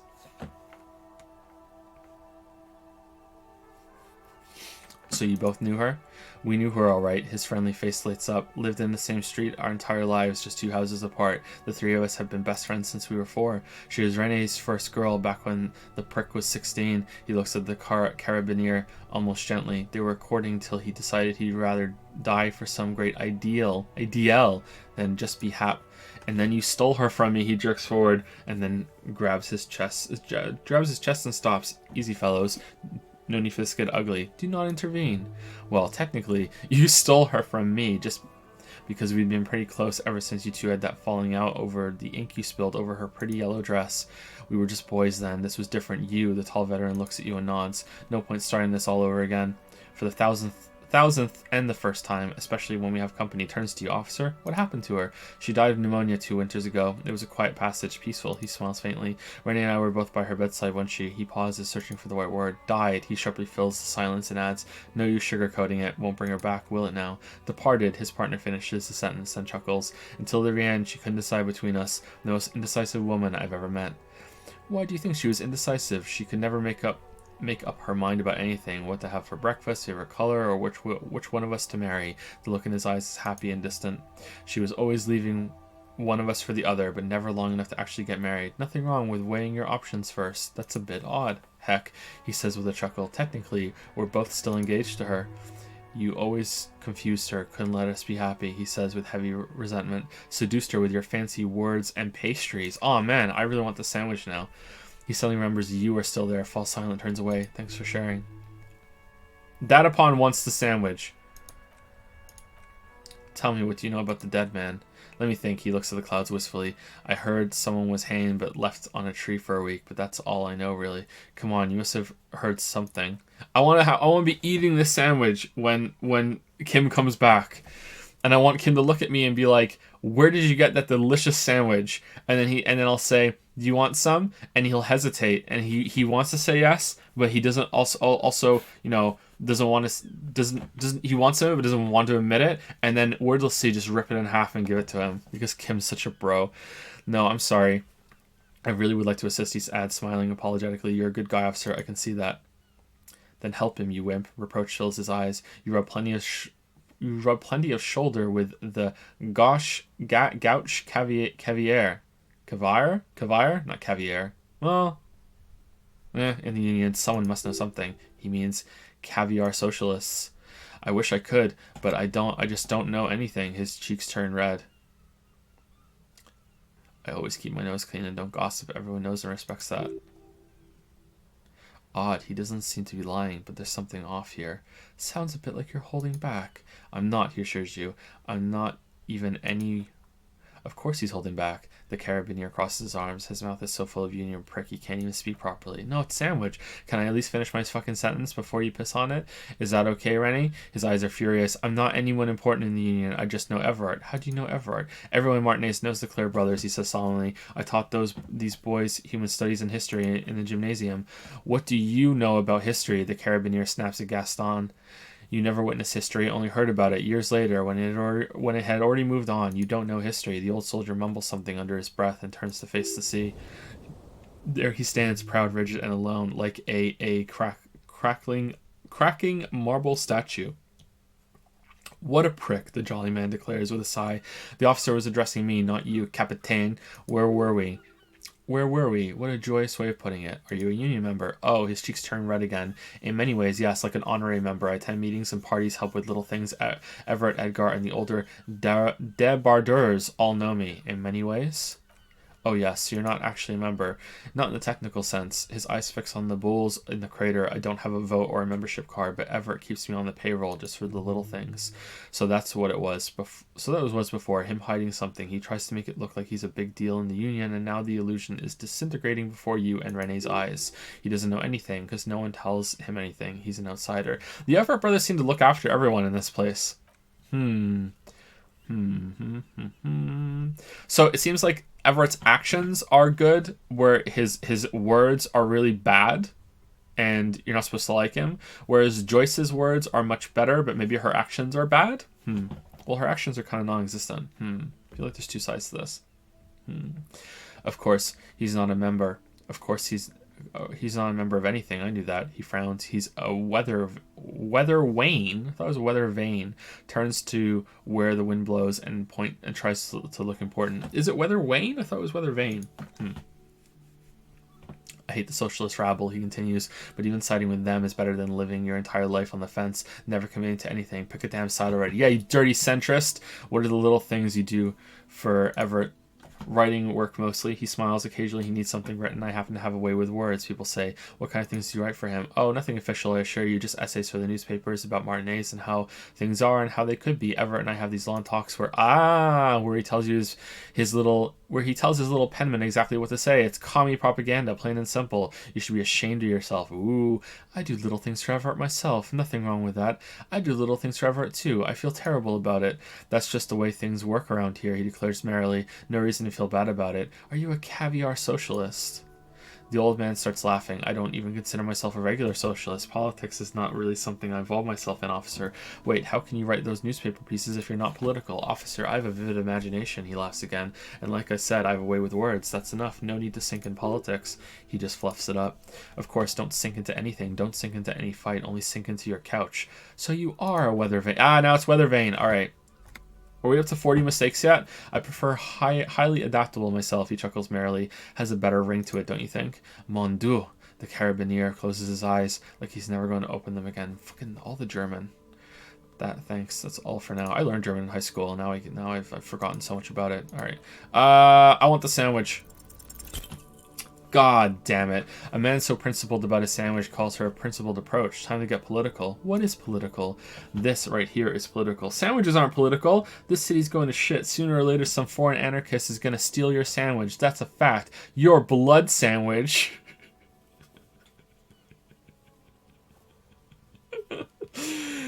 Is a tool for the oppressors designed to keep the proletariat docile. There's no ethical sandwich under capitalism. No ethical consumption under capitalism. These options seem awfully fascist or communist. What if I don't want to say them? Say one of these fascist or communist things or fuck off.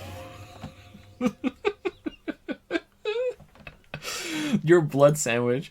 I'm not going to listen to this connery he utters through clenched teeth and turns his back to you. Huh? The jolly man is scratching his head in bewilderment. He doesn't understand the situation. Let me ask you, comrade, did you make the sandwich yourself? Look, comrade, the overabundance this sandwich embodies is inherently evil. I really don't understand how my sandwich could. He starts but falls silent. Wouldn't you rather have a proper sandwich, a sandwich with a soul? I don't either, but wouldn't you rather eat a sandwich free of the bourgeois guilt baggage? I would rather just have this one, officer. He's avoiding your eyes. It's really good. Tell this lost comrade what the people's sandwich would be like. Distill the essence of the working man in a sandwich. But imagine a sandwich absolutely minimal in design, sleek, efficient, simple. But imagine a sandwich covered entirely in fine metal dust from an industrial plant. The skepticism emanating from the Mary Sr. could be sensed all the way to the Seminine Islands. He's not imagining it. Envision bread, as black as the soil it came from, melting butter, yellow like the sun shining on the backs of workers on the fields. Salt is essential. There can't be too much, because isn't proletariat the salt of society? Now turn it upside down. Black bread, like a symbol on top to salute the coal mines our heroes worked. I'm going butter. I don't eat worker food, he blurts out immediately regarding it. Look, officer, I like different classic food, fine dining, not worker backs. Please drop it.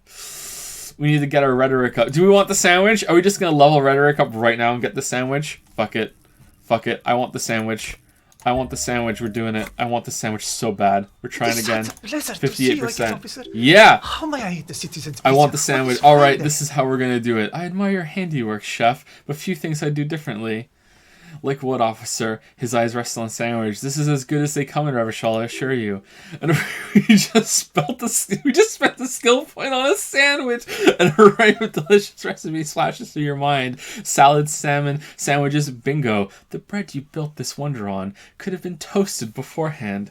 Had you put a large slice of old Duvian cheese crosswise from the ham, it would minimize the component loss via crumbling. Mon Dieu, that is an excellent idea, he exclaims. That would virtually negate the component loss. I'll do you one better. The air pocket between cheese and ham could house pre-roasted paprika. Ce serait délicieux, he shouts excitedly. Can you make this sandwich, officer? Sure, but I'm going to need yours as a prototype first. No, no one can. Gaze at the distance, slowly shaking your head.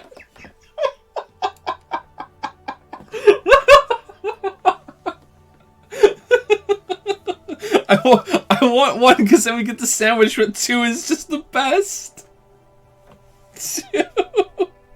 2. Oh, we don't get the sandwich. Wait, but I thought the old timer visually disappointed pockets of sandwich in size. I'd really like to get back to the game now if there's anything else. God damn it. We're hungry for our art. Hungry for our art. God damn it.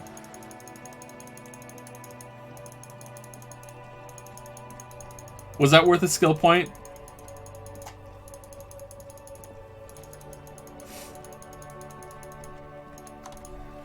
Oh my god. Thank you, Crazy Fist, for the 100 bits. Hey, Jason Andromeda, just stopping by to say hi before I venture back to VODland. Finally got a job so I can actually begin to reimburse you for the many, many hours of entertainment you have provided to me. Big love, mate. Thank you, Crazy Fist, and congratulations on your job, and shout out to the VOD boys and girls in VODland. 100 bits is more than the vast majority ever, so like, just with that, you paid your dues, if you consider it that way. So, thank you, Crazy Fist. Shout out to VODland again. IceLad1 used 666 bits. Ooh, the devil's bits. In the first stream, in the first chat, when the emotes first lengthened, one stood, burned by the embers of Ayayageddon, his soul blistered by the Monocoins and tainted beyond ascension. He chose the path of perpetual torment. In his ravenous hatred with boiling blood, he scoured the Discord channel, seeking vengeance against the weeb lords who had wronged him. He wore the crown of the Claw Fisters, and those that tasted the bite of his donations named him the Ayaya Slayer.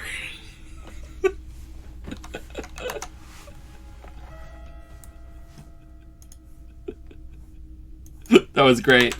That calls for... There you go. Couple of ayayas for that. Thank you, IceLad. That was really good. That was great. Thank you, Anton69 for the 100 bits. This man owns a 2B figurine and has had a Crunchyroll subscription for over a year. Not a weeb, by the way. Hey, I don't use either of them, alright? Neither of them have been used, and you know what I'm talking about. Neither of them have been used, alright? That's true, but neither of them have been used. So I counter your weeb claim, sir. Thank you, an anonymous cheerer, and thank you, Iceflight again for 134 bits. 500 character limit is a bitch, not like this. I think it worked out. Iceflight, don't worry, that was great. Does Joe have a macro dedicated to AI? No, I type it in every time. Thank you, Chandizi, for the 25-month resub. Thank you very much, Chandizi. Happy New Year. 25 months, holy crap. Thank you, Pow Pow Giraffe, great name, for the 5-month resub with Hypers. Thank you very much. And thank you, Zorgrox, for the 100 bits. Now you can't share the sandwich with Kim. I know, right? Should we reload for the sandwich? I don't know, I think the line was worth it. I want to buy that boombox. And here you are, quality sound reproduction on the go. It'll play anything, wherever. Turn any tape into a conversation of sounds and shapes. Hello, hello. Let me know if I can help you with anything. The boombox I bought, it should play this tape, right? Of course, it's in working order still, isn't it? Just pick your tape and set it spinning. It all starts with the tape. Alright.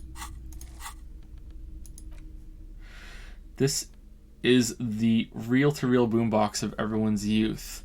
A little banged up, a little chipped, and honestly not that loud either. It looks cool though. Excels at being carried on the shoulder, allowing you to play audio tape items and blast music into the face of unsuspecting strangers. Wait, what? Oh my god. This is fucking disco.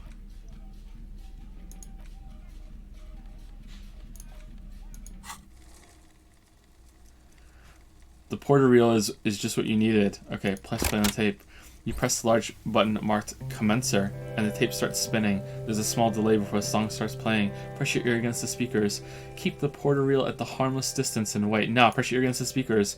It sounds like someone's moving in the room, getting comfortable. Then the organ starts playing a simple melancholic tune, echoing in the hallway. A lone singing voice joins in, telling you about the tiniest church in St. Sands, surrounded by an even tinier yard. I think it's a mistake. You almost feel the seaside mist on your skin. It's a mega sad. Within seconds you know this is the one, the real shit you've been looking for, the one you trashed your room to. This one tells it like it is. This is your tune. A click, then silence for a bit, then the tape stops spinning. Could I sing this for karaoke? I think I could sing this. No, I couldn't. It's too sad. I might cry and trash your room again. Scratch that. I'm already crying, and I look dumb and old. Can I sing this for karaoke? Of course you could sing this. You could take sad to a whole new level with this, and you already know the lyrics since you've listened to it like a million times. Yep, they're all here, all 3 verses. And the B-side of the tape contains the instrumental version. It's like the world itself is telling you to do it. Only one obstacle stands in your way now. What? Gart. You have to convince Gart to let you sing karaoke in the whirling. After you've won him over, you can express yourself, let the pain out, make everyone understand, remove the tape. Immediately the boombox tunes itself back to the Friday night beats vibrating on your shoulder. Okay, well, there's no way in hell that we're doing that without Kim. No way. No way in hell. Alright, let's look at the bullet. The bullet mushroomed out on impact. Now it looks more like a fanciful jacket button than something that could pierce skin, flesh, and bone. The bullet safely sealed away in a plastic bag bearing the RCM stamp. Kim has filled out the label on the bag with the item number, case number, and date and location the bullet was found. Beside his orderly handwriting, the bullet looks especially sad, like a tiny shriveled head of cauliflower. Ah, that's a great description. What do I do with you, bullet? The squished little thing has no idea. I know. You should find the gun that shot this bullet.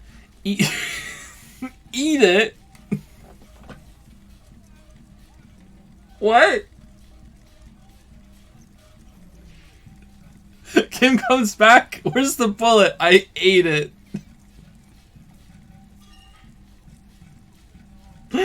No, it's my friend. I'm gonna start talking to it. It'll keep me covered. Now we're not going insane all that much. Find the gun that shot it. That sounds like something a police detective would do. First, you should learn all you can about this little guy. Then find the gun that shot it. Okay, feel the bullet through the bag. The squash bullet has some sharp edges where the jacket has split open. It feels cold even through the bag. You wouldn't ordinarily have cause to handle jacketed bullets. The Citizens Militia uses cast bullets only, little pebbles of metal loaded from the muzzle, usually in a cartridge. What? Inspect the bullet closer. The jacket of the bullet is made of yellowish metal. It is blossomed out to reveal a dark gray core. The base of the bullet is close to 5 millimeters in diameter. Look at the jacket. You can just about make out a few striations near the base of the bullet, little hairlines, linear, it feels standard. And the core? It's quite destroyed. Some of the fragments are still lodged in the wound. Far away, Lieutenant Kitsuragi is flipping through stations in his kinema. He is not here examining the bullet with you. He should be. He would find this very intriguing. Mention it to him later when he's here. Sorry, Kim.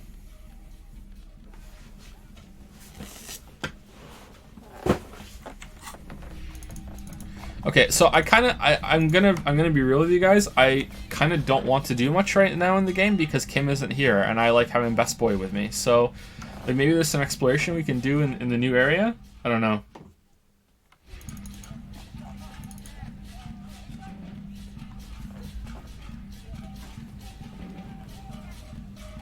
Anton69 used some bits to say, "How would you tell Bill that you ate the bullet? Post a bulletin." Kim would come back and say, "What happened to the bullet?" And we would say, "I ate her." Oh, by the way, here's the dad jokes. Dad joke calendar. We didn't do yesterday's and we didn't do today's yet. Dad joke calendar. Why did the janitor take early retirement? Because he realized grime doesn't pay. And today's, the sexiest people tend to be runners. They're quite attractive.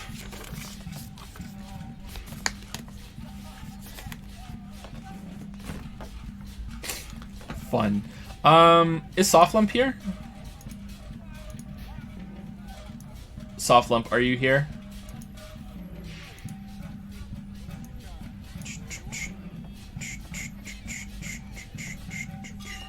Speak to Classy about your room. Yeah, we could do that, yeah.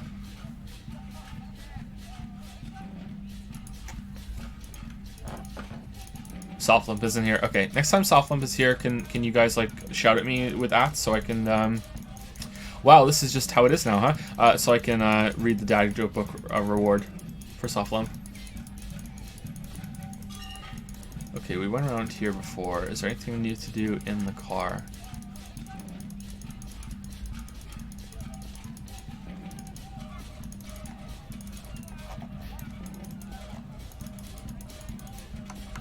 I don't know, there could be anything down here that might have some good Kim moments, right? It's 7,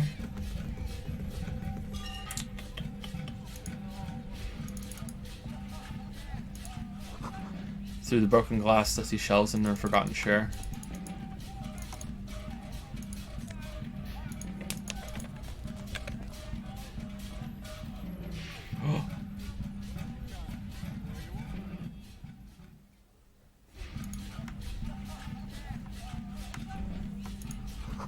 You see a dark red chair in the dim light in the room. I love that we just have this music everywhere we go now. Postcard, Cold City 08. A bow tie? What?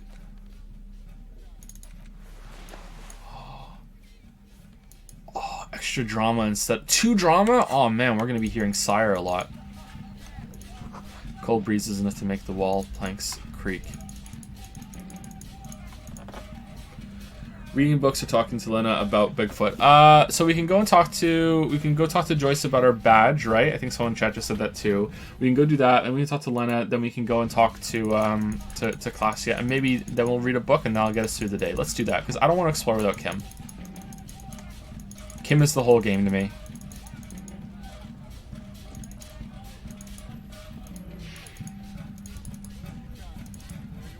Necktie dialogue. What? Necktie is adorned with a garish pattern. It's disturbingly vivid. Somehow you feel as if it would be wrong to ever take it off. It's your friend now. You'll betray it if you ever change it for some boring scarf. What if I just took it off completely?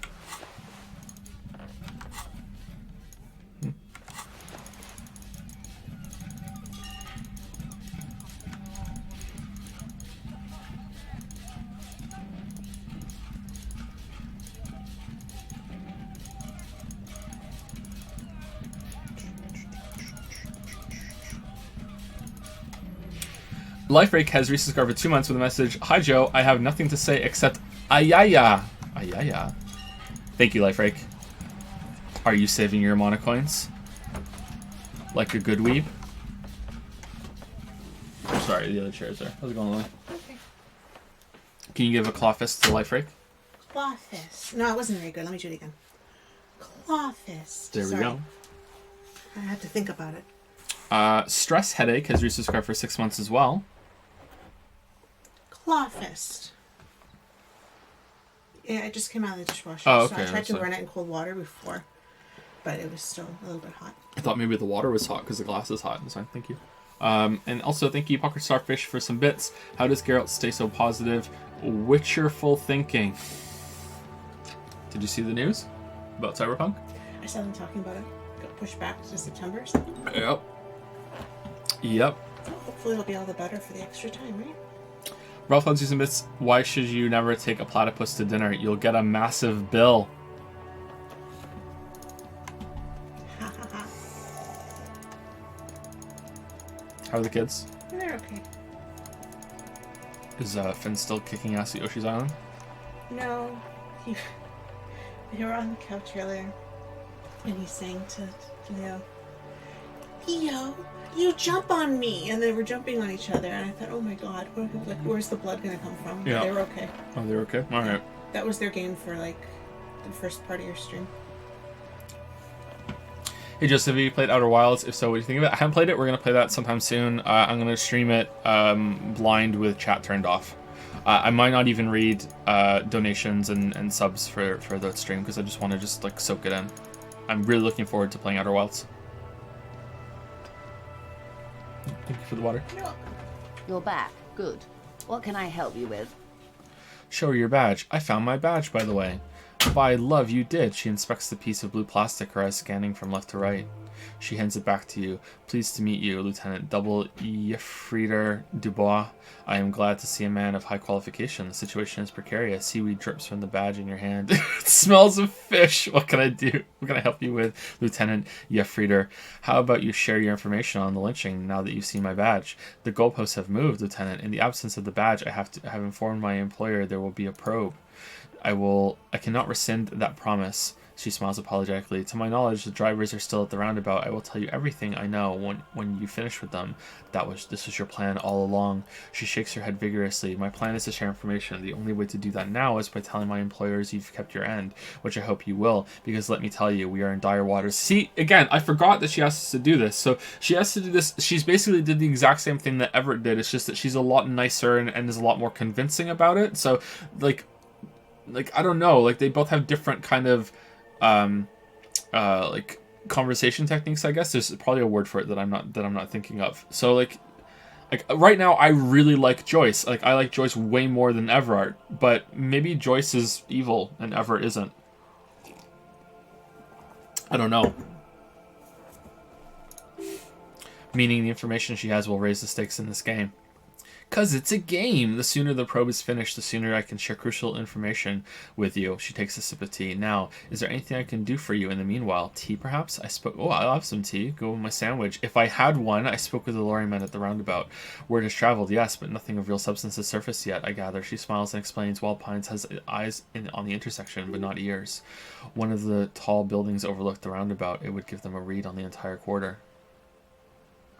Tell me about this drug trafficking again. We already have some suspicions that one of the drivers was present at the lynching. The two might even be connected. Actually, let's discuss something else. Okay, we don't have any questions about reality. Okay, I wish I knew what had some... No, I guess we're done. Alright. I don't want to go through all of it. Alright, so let's go talk to Lena and talk to... whatchamacallit? Klassia.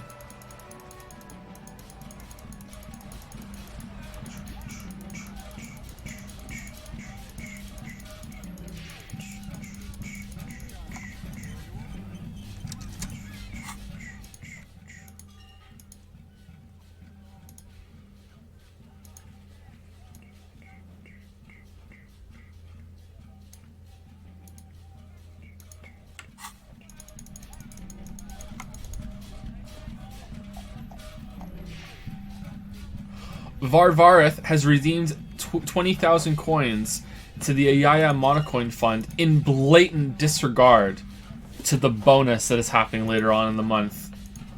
I gotta say, what a Chad move on the part of Varvareth. Well done, sir. Well done. That's basically like throwing 20,000 coins in the trash along with Ayaya. It's a 2-for-1 all month. Canon Inspector 2.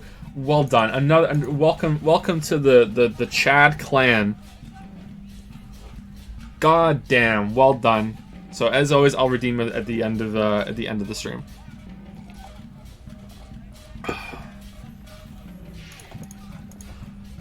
The disrespect for the weaves is just, it's inspiring right now. Does redeeming it before the announcement counts as Chad Club? I think so, yeah. I think you joined the Chad Club for sure. Check out my boombox. Oh, hello, dear. There you are again. I'd really like to hear about more cryptids. Of course, dear. What's the biggest cryptid? I thought we'd agree on just one cryptid, sweetie. Huh?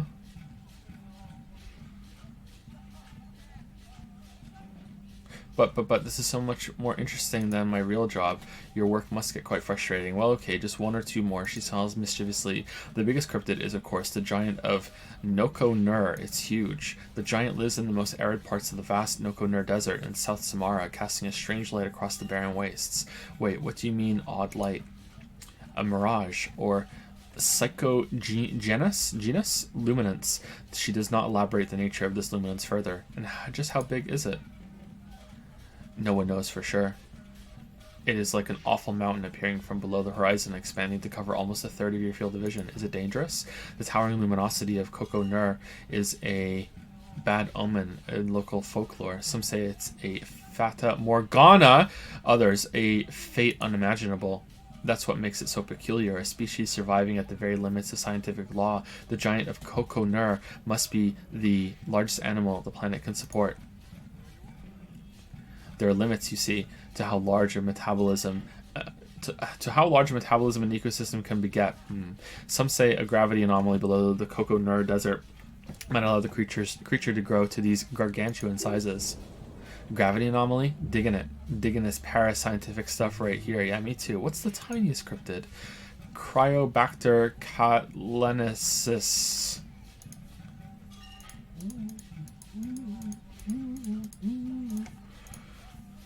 Cryobacter catlensis? Yes, a unicellular bacterium that was discovered in one of the northernmost points of Katla on the Boreal Plateau by renowned geologist Caitlin Mijano some 7 years ago. What's so special about it? The bacterial colony Mijano found had remained alive while frozen in ice for longer than anyone could reliably estimate, certainly from before recorded history. Oh my god! Mijano disputes shortly after injecting herself with the bacteria she had brought back to study, no doubt in hopes of prolonging her own life. Wait, she injected herself with it? Yes, the bacteria had survived in the ice since times immemorial. It is not hard to see where she could have gotten the idea. Really? You mean there is an immortal geologist wandering the world? Yes, and she's quite mad too. After she treated herself with the bacteria, she stopped aging, but also became increasingly eccentric and irascible. Irascible? I hope I'm saying that right. And so that even her oldest friends were forced to pull away. Irascible. Okay, I have never heard that word before. Like irritable? Irascible? Having or showing a tendency to be easily angered. Yeah, so kind of like a worse irritable, I guess. Irascible. That's cool. I like it. I like that word. So even her oldest friends were forced to pull away.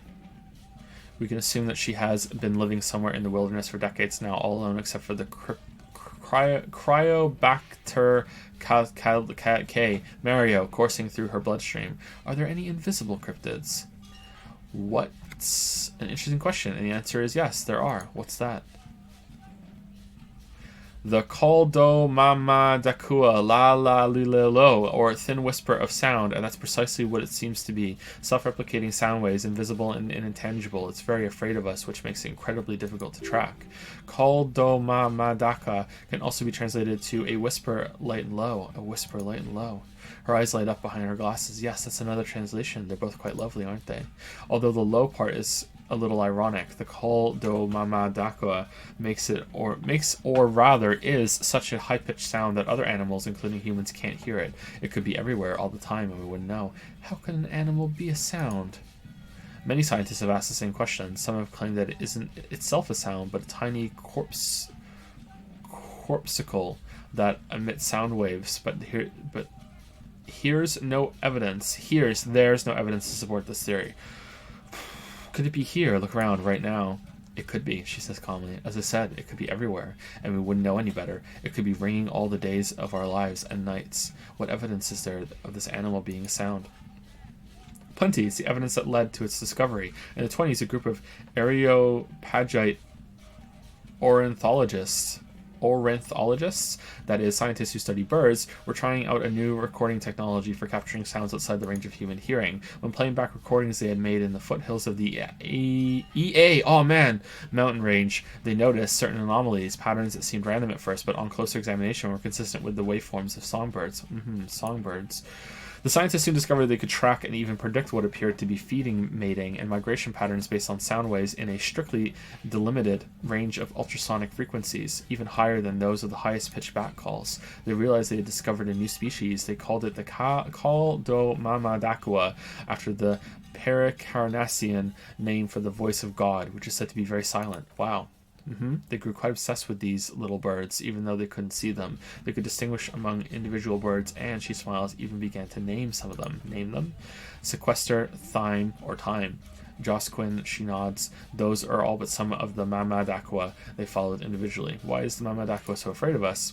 That is a sad story, she frowns. A group of university students assisting in the field work and their enthusiasm for the project, no doubt because they were preoccupied with impressing their professors, nearly drove it to extinction. Extinction? She nods gravely. They tried to communicate with it and had no other means but sound, so they started sending out sound waves at frequencies they thought might match the Mamadakwas. And what happens when a sound wave meets another sound wave of the same frequency, dear? Psst, they cancel each other out.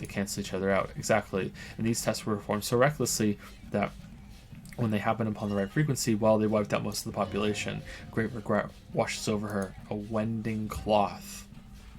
After that, the corpuscles appeared to have migrated elsewhere. There have been recordings of anomalies similar to those spotted in EA, but they've been few and far between. It's impossible to confirm the presence of any stable Caldo Mamadakwa population anywhere. Interesting. What about... Alright, that's kind of interesting. Alright, cool. Alright. So, what's it going to take to do karaoke? Can I help you? Gart, I need to sing karaoke. Now, just in case, let's do it later. This is going to be a skill check, though, for sure.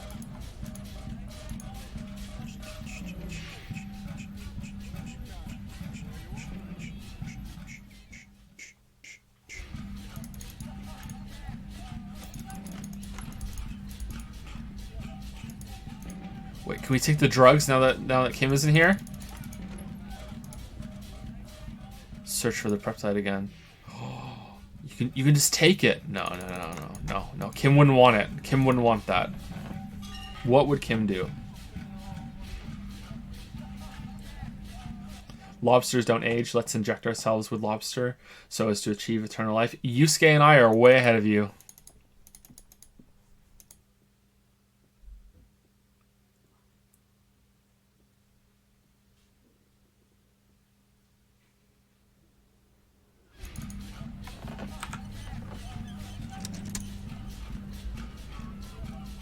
I was just thinking what a nice evening it is for taking part in a murder investigation.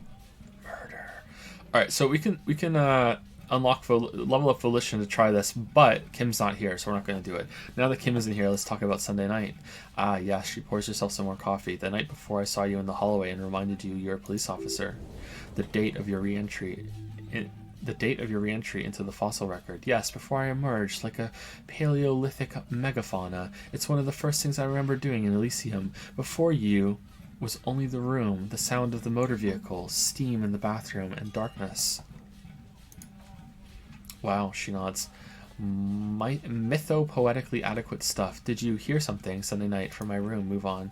There was the usual ruckus, she nods. Loud disco music. Did I have any visitors? I can't say, probably not. Sounded like you were flying solo. You mentioned loud disco music? Oh yes, various artists. Ostentatious orchestration prime among them. She arches her eyebrow, waiting for it to connect with you. Is that like the name of a band? Or is that just like...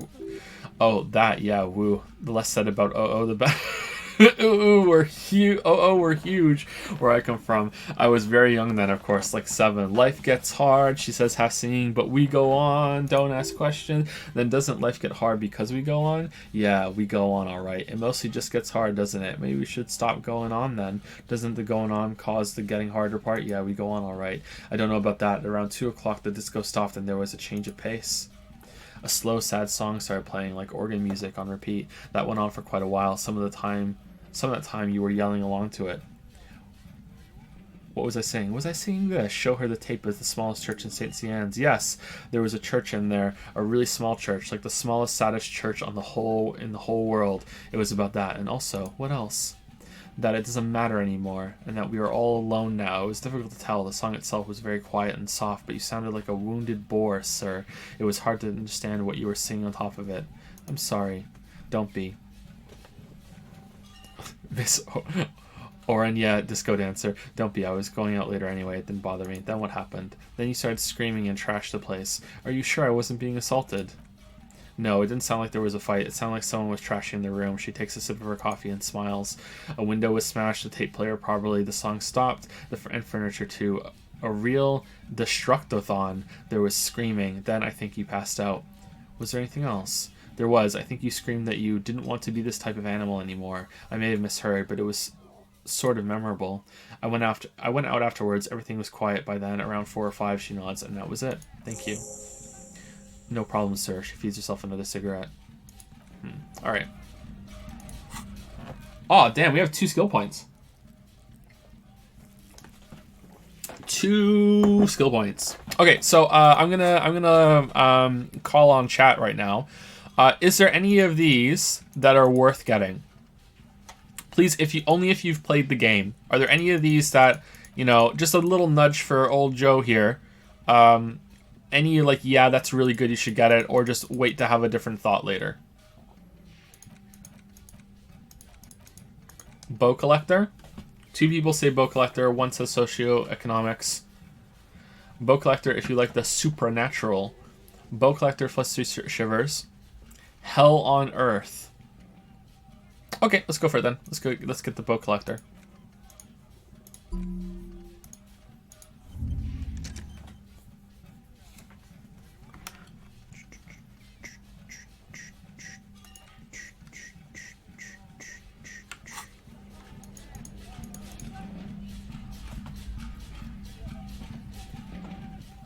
Advanced race theory. Oh, someone wants me to get banned from Twitch.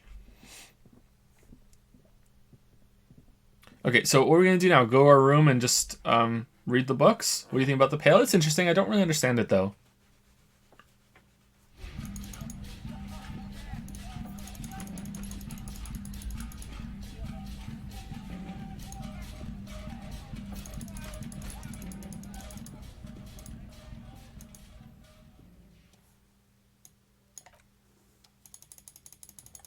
Okay, so is there anything else before we settle in for the night? Also, should we sleep under the boat?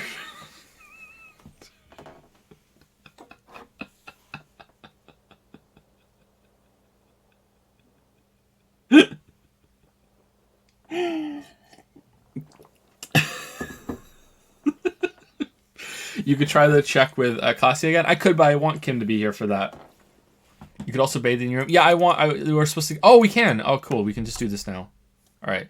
It's not the cleanest bathtub in the world, but it's cleaner than you are right now. That soap scum smell. It smells like life, at least compared to you. Run yourself a bath. I want to live forever with the court smell. Run yourself a bath. The bathtub slowly fills with water. The water beckons. Undress, close your eyes, and submerge. The water is only lukewarm, but still comforting. Like amniotic fluid. A few beer cans are bobbing up and down along your flanks like sad duckies. Take the beer cans out. Nice money. Now that you are alone with your thoughts in the tub, but it's easier than being alone with your thoughts outside the tub. Linger in the tub a little. Your fingers grow pale and are covered with tiny whorls as the water cools. Imagine something. You see the corpse. You can still smell the cadaver on you. It's going to take more than 1 bath to get rid of that stench. Then, houses along a narrow street, a video rental, darkness on the planet's curvature. Get out. Conclude. The waterline recedes as you stand. You are cold now. Your clothes stick to your still moist skin.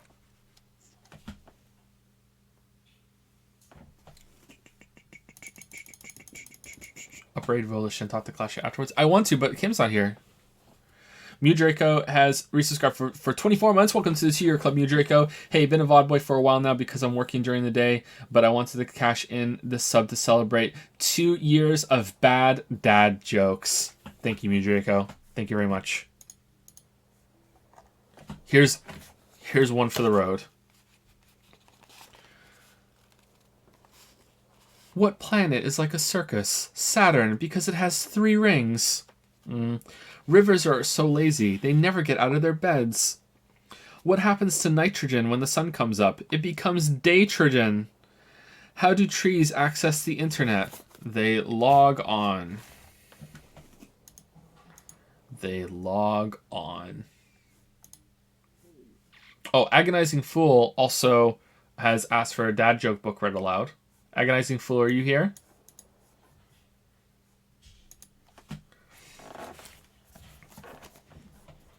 Hey Joe, first time catching the streams. Usually a VOD watcher. Love your stuff, man. Keep it up. Thanks. Pay West 12. Thank you very much.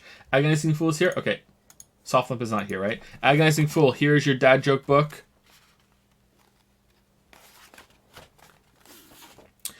Why have you never seen elephants hiding in trees? Because they're really good at it. The swordfish is the best dressed fish. It always looks sharp. Did we do this one before? Yeah, we did this one before. Okay, next page.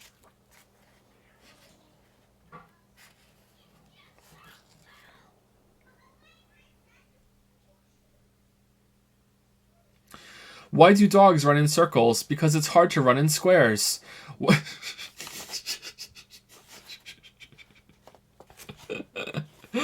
What do you call a cat with 8 legs that likes to swim? An octopus. Did you see the horse that could balance on a corn cob on its head?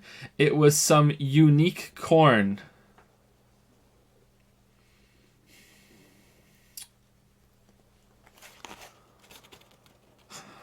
That's really bad. What is a pig's favorite Shakespeare play? Hamlet. Why did the dog jump into the sea? He wanted to chase the catfish.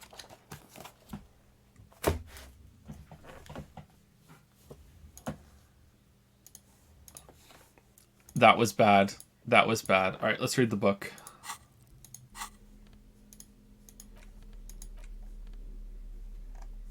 This postcard depicts a forest of smokestacks releasing fat plumes of smoke into blue, cloudless sky. The tinge of age, the color of old teeth, gives it a sickly look. Written on the back is a single sentence, repeated twice. I got out, no addressee. Dick Mullen. Another Dick Mullen book woefully misrepresenting the police work. In this one, our detective returns from a trip, having successfully solved a 100-year-old cold case, only to embark on another. Does he finally face the taxing nature of his occupation? No, he doesn't even look like a normal law officer. All right. In your hand, you hold Dick Mullen and the Mistaken Identity. The brittle paperback feels fragile to the touch, but not that fragile. Examine the cover. The cover features a pastiche of different scenes. In the foreground, a man in a dark overcoat clutches a pistol to his chest. Rising up behind him are 2 silhouettes wrapped in a passionate embrace. The tagline reads, Detective Dick Mullen must prove his innocence after an old friend is murdered by someone who looks just like Dick Mullen. That seems to sum up the premise nicely. Needless to say, it violates nearly every RCM regulation for a detective to investigate a murder in which he is a suspect. Start reading. The story opens with a knock on at the door. Detective Dick Mullen is greeted by an old friend, Charlie Spillane, who's come to Mullen to ask a favor on this dark and cold night. Spillane needs Mullen to drive him in from Vesper to a small town along the Insulidian coast. Despite his friend's apparent agitation, Mullen does as he's asked and returns home, where he passes out drunk, as he does most nights. An extremely unprofessional and hurtful stereotype that's offensive to all upstanding officers of the law. Look, I can't judge. 2 days later, Mullen is arrested by the Vesper police and charged with the murder of Charlie Spillane. At his interrogation, Mullen learns that Charlie Spillane was shot at in a bar in the very town Mullen dropped him off in by a man matching Mullen's description. Desperate to clear his name, Mullen manages to convince the Vesper police to release him for 3 days so that Mullen may solve his friend's murder and prove his innocence. The cops release their prime murder suspect so he can find the real killer. Are you shitting me? They're not shitting you, detective. This is what the writers think passes for a police procedure. Of course, Mullen didn't do it. That's the whole premise of the book. Anyway, Mullen returns to the seaside bar where Spillane was murdered and meets a beautiful, mysterious woman named Deanna Denevue? Mario? Nice. A dame. Now it's getting interesting. Nice. A dame. And not just any dame, she's truly one in a million, a knockout whose mind is as dangerous as her curves, but she's got a secret. Man, who doesn't? Secrets are the currency of human relations. Your secrets are unknown even unto you, so does that make you a rich man or a beggar? Now it's getting interesting. Deneuve? Mario? Deneuve reveals that she was Spillane's lover, and that he was mixed up in a local amphetamine smuggling operation. As soon as Mullen begins pulling the strings, the whole conspiracy begins to unravel. Not only is a local police captain in on the amphetamine ring, so is the son of a powerful politician and a strung-out art collector named Torvald, each of whom has his own reasons for wanting Spillane dead. Tell me about the police captain. Outwardly, the old police captain is a real law and order crypto-fascist, a barrel-chested man who's beaten his share of suspects to pulp, but he's also dirty and increasingly paranoid that someone's going to expose his role in the drug ring. He would certainly have the motive and the means, but the captain walks with a noticeable limp from an old war injury. Is it possible he was able to conceal it long enough to commit the murder? I want to hear about the politician's son, a typical privileged twat. In all likelihood, he's just in over his head. I hate that some Americans say that twat. It's twat. It's not twat. Where are you getting twat from? It's twat. Fucking hell. He does bear a personal grudge against Spillane, though, a former prosecutor who nearly brought down his father's administration. The kid doesn't exactly have Dick Mullen's manly build, but he is the correct height, and while interrogating him at his home, Mullen did notice a certain overcoat that looked suspiciously like his own. What was that about an art collector? Torvald the art collector is a strung-out mess. Frankly, it's hard to imagine him holding a pistol steady enough to actually hit someone, let alone plug them 3 times in the chest the way old Spillane did. That said, Torvald and Spillane have a long history, and while interrogating him, Mullen discovers that Torvald was once involved with Deanna Deneuve. Could it be this is all over a sordid love triangle? Okay, let's get on with the story. One evening, Deanna Deneuve comes to Mullen's hostel room in tears. The two of them drink half a bottle of vodka, and soon they're seeking comfort in each other's arms. Well, that testimony won't be admissible any longer. How does Mullen expect to solve the murder if he's sleeping with the witness? Nice, get it, Mullen. I'm not sure I'm happy with this, but maybe the story will turn it around. As the two lovers share a post-coital cigarette, Deanna Deneuve turns to Mullen and says, "By the way, Dick, there was something else I meant to tell you." Whatever it is, Mullen never hears the words. A blow to the base of his skull knocks him out cold instantly. Fuck, can't trust the dame. Shake your head. Who can you trust in this wicked, messed up world? Your partner. Kim will be there for me. Yep. Will you be there for him, though? When push comes to shove, time will tell. In the meantime, let's get on with the story. When Mullen comes to, Deneuve is dead on the hostel bed next to him. To make matters worse, his clothes are covered with her blood. Double fuck. Mullen trashes his blood-stained clothes and flees the hostel, knowing it's only a matter of hours before the cops discover Deneuve's body, if they haven't been tipped off already. Fleeing a crime scene, destroying evidence. Even if Detective Mullen didn't commit the murder, he should be facing years behind bars. But she's not dead! The heat is on. If Dick Mullen can't solve both murders before the cops catch up to him, he's going away for life. Can you solve the case before the cops close in? Wait, I've got some questions first. What is it, Detective? Why does everyone close to Dick Mullen wind up dead? It's a dangerous line of work, but somebody has to do it. That's why Dick Mullen never lets anyone get too close. Why did Dick Mullen become a detective in the first place? There was never a time when he wasn't a detective. He was born a detective. Was I not born a detective? For a moment you cease to read the story on the page and see the book for what it is, a collection of brittle, cheaply printed pages held together by glue made from the hooves of horses. You won't find the answers you're looking for here, in other words. Why bother solving crimes when the world is so evil? Is it really so evil, Detective? Okay, maybe not. There are parts worth saving. Like what? The pleasure of contemplating art. You don't know how you know, but you can feel this book laughing at you. Art? You think contemplating art is going to save you? Yeah, I do. I'm the goddamn art cop after all. Whatever you say, art cop. The book has stopped laughing, but you can feel it grinning smugly at you. Hey, fuck you, book. Give the book the finger. You know You look like a madman, right? Giving an inanimate object a finger like that. I don't have any more questions. I figured it all out. So who did it, detective? Who killed Charlie Spillane and Deanna Denove?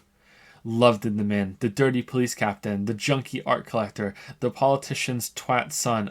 Dick Millen? You know what? I think it's the politician's twat son. Could be, who knows? Only one way to find out. Finish the book. You begin furiously flipping through pages. Even as you know these books follow a series of well-worn tropes, you find yourself completely engrossed. You're turning pages so fast you don't even notice the ancient spine coming unglued. You try to grab the pages as they come loose, but your fingers aren't quick enough. They're gone. Oh no! No! Dozens of pages scatter across the floor. The last fifth or so of the book seems to have been lost. It's possible you could gather and reassemble the pages, but it would take way too long. Stupid old horse glue? Yes, blame a dead horse for your fat, clumsy fingers. In your hand, you hold 4/5 of Dick Mullen and the mistaken identity. No! Really? No!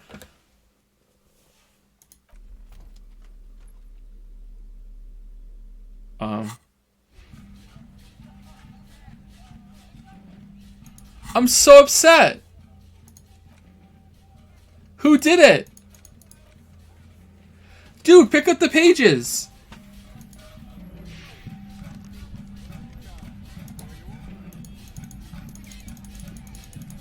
Fuck this. I'm gonna go sleep under the boat.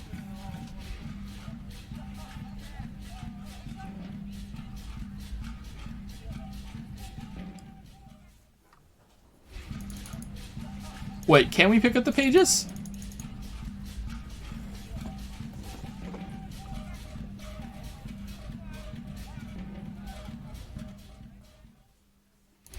No? God damn it. If I had known, I would have put my reaction speed gloves on. No, not my reaction speed gloves. My reaction speed orange bum hat. I would have put my bum hat on.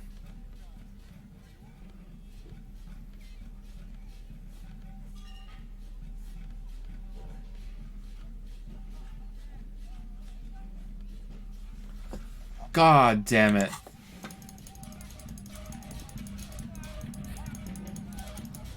I don't think it was due to a failed check. It was a failed check. It was, yeah. I don't know that would have helped. Really?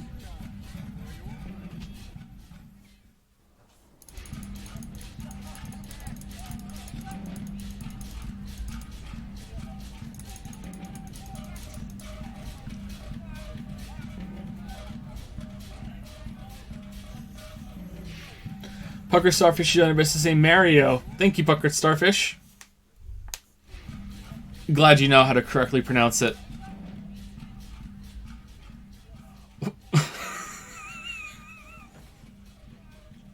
No, we're really doing this? We're really doing this? Thank you, Pucker Starfish. Thank you, Ompalompadonk. Maybe. One of those. Thank you very much for the sub Prime. Welcome to Prime Time. Sorry for butchering your name. Sip some water on your behalf. And thank you, Certs Plyist, for the 24-month resub. Have I ever said it right? Thank you very much. That was intentionally wrong, of course. Welcome to the 2-year club. Certs. Zerts. Thank you, thank you. 24 months in the Rub-a-Dub sub club. Is it? Is there a ringing? There seems to be an extremely high-pitched ring. Ultrasonic. Lena said it was very high-pitched, right? It's like something tickles your ear. Lena also said that it couldn't be heard by any other animal, including humans. What you're hearing must be a regular bird. Honestly, your ear isn't hearing a whole lot. The distant hum of the industrial harbor, the traffic, but admittedly, there is a high-pitched noise somewhere there too. But then, isn't there always? Listen closely first. There it is again. You are about to rediscover a long-lost species. Keep listening. It must be very close. Maybe, just maybe, it will come to you. Move your head toward the sound. Oh no, the sound. It's moving away somewhere over there. Go after it. No, too late. It's gone. There is no ringing anymore. Just the sound of the streets. No, come back, please. Listen more. Keep your ears peeled then. If the species really has migrated to Martinez, you're sure to hear it again.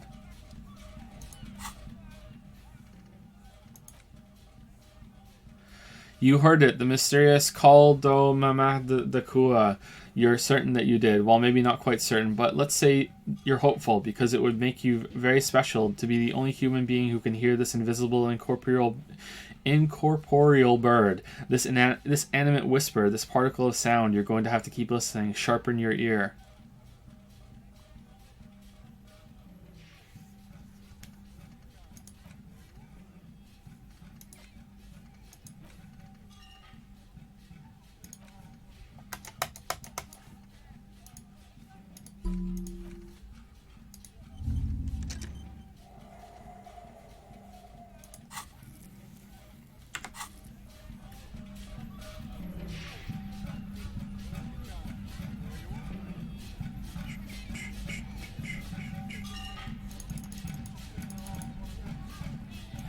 Yo, hey Vilv, how's it going?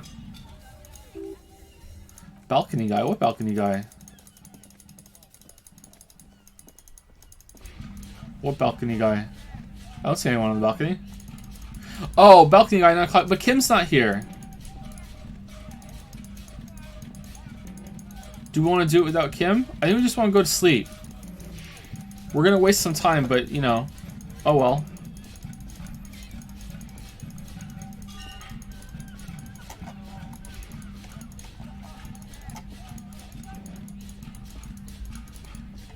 We're gonna miss him. Like, can we go tomorrow at 9 with Kim? I'm just gonna go to sleep.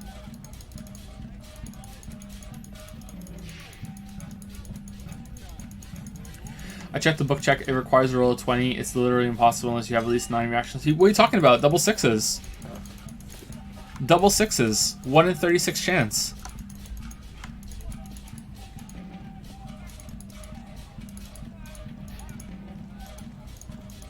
Wait, we can't sleep under the boat.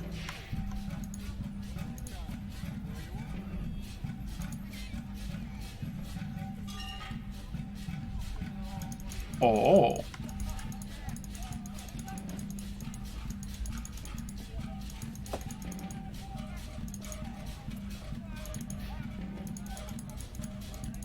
Passive checks don't count for, you can't roll double sixes on them? Okay. Are you sure? Go further towards the village. Not without my Kim. We're gonna go talk to the smoking guy, not to waste some time.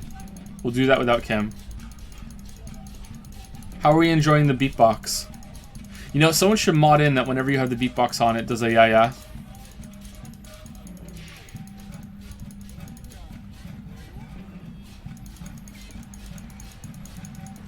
But you can sleep there, my dear. It won't let us. I can't even interact with it.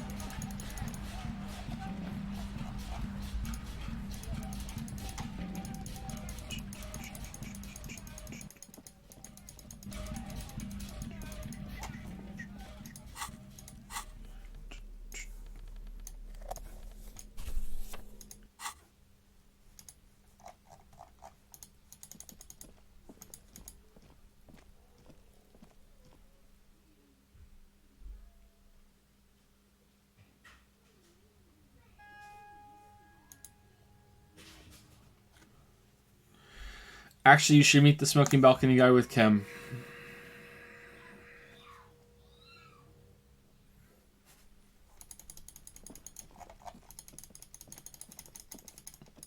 Okay, we're just gonna go to sleep. We're just gonna go to sleep. We're gonna go to sleep, paint our masterpiece, explore with Kim. We're just gonna go to sleep.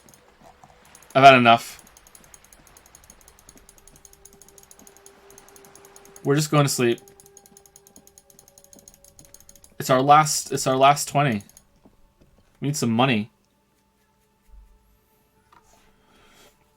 Zia Block, he's on to say, hey Joe, remember that one time you destroyed a part-time student worker by making them prepare 99 pieces of jam-filled bread?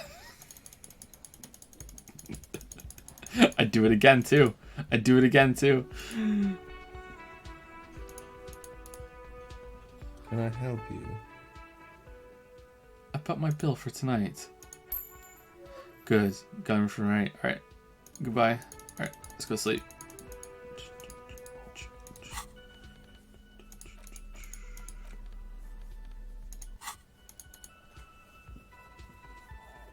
I think that was just updating that our money's gone.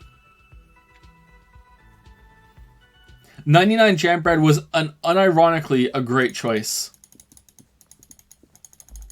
Wait, why can't we just sleep in Kim's room? Wait a minute.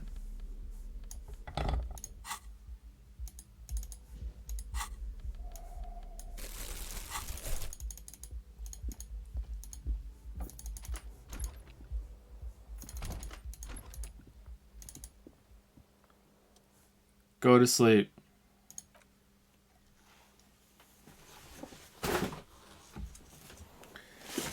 Oh. Thank you, Cowhill555, for the 21-month resub. Thank you very much. Hope you're well. Happy New Year. F for Cyberpunk. It's not easy, but your bones are so tired from what feels like weeks of work on the case. You have to try after what feels like hours. You feel you might be sleeping.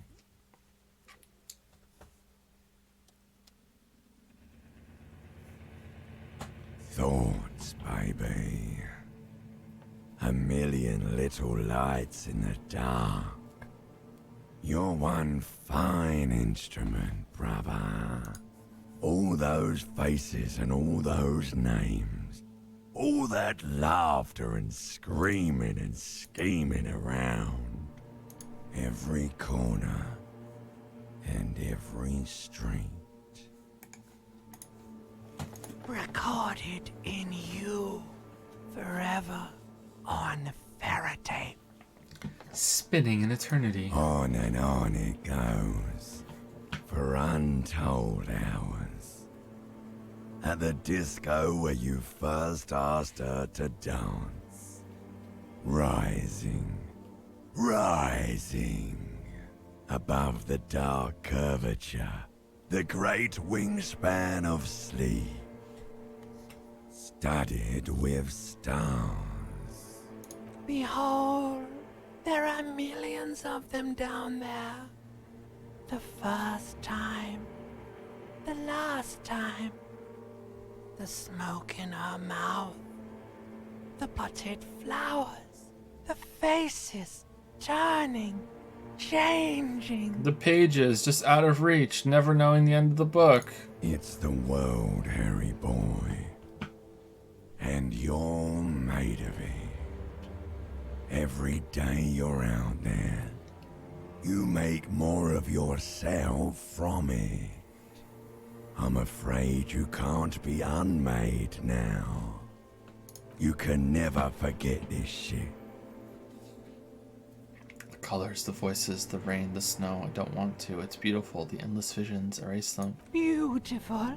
It's stuck on loop. Whirling, spitting out words and images. You're the son of the world again. Harrister, a ceaseless agent, picking up litter and old newspapers, collecting your little bubblegum wrappers and idiotic picture postcards. Meaningless, meaningless keepsakes. Reading your awful letters and recalling things, aren't you? The endless names of the world. An address book you are. The map of a city. That's right. I am an agent of the world. But what if I want to be an agent of nothing? It's too late. You're not made of nothing anymore. You're something now, Harry. I tried to drown you in the black water, but you re-emerged, kicking and screaming, running. And for what? Solving your little crossword puzzles, doing your tasks, crossing names off your lists, trying to become some sort of world detector. It won't make it okay. It won't put smoke back in her mouth. Why? 'Cause only love can break your heart. Not creepy. Feel the pillow under your cheek. Beep, beep, beep. The alarm is ringing, Harry. The disco circus goes on and on. You barely slept 3 hours last night. You can do it. It's nothing. Do it for the city. Go.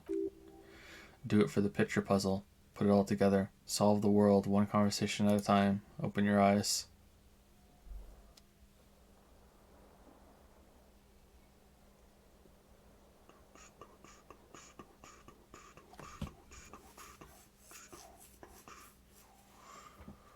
How much hot water have we wasted?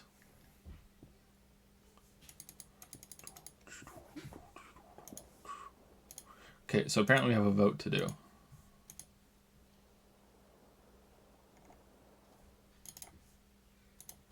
The die has been cast.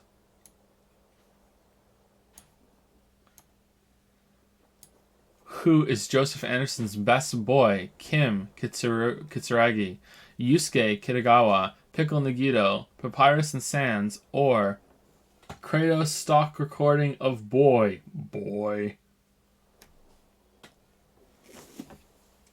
Which one? Which one?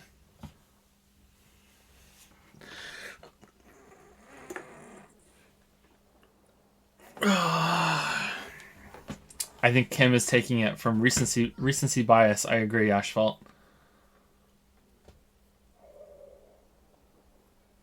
Kim has won. Kim has won. Carl has won. Kim has won. It's not recency. He's a god.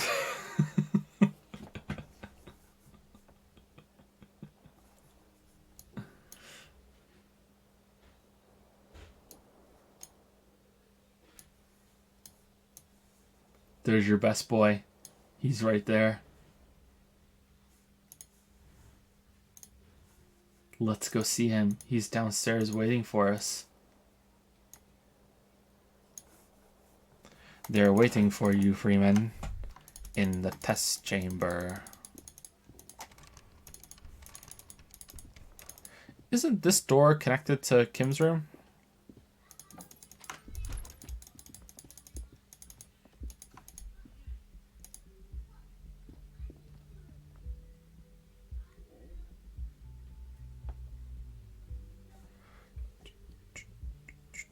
I can't comprehend how Yusuke has grown from worst boy, go to the bench. Yusuke, how dare you move in with me into best boy pulp? Because like Yusuke has just a really bad introduction. Kim's back. Guess who's back? Yes. Kim, you like we're gonna talk about the bullet. I almost got a sandwich. I almost ate the bullet. I found a bow tie.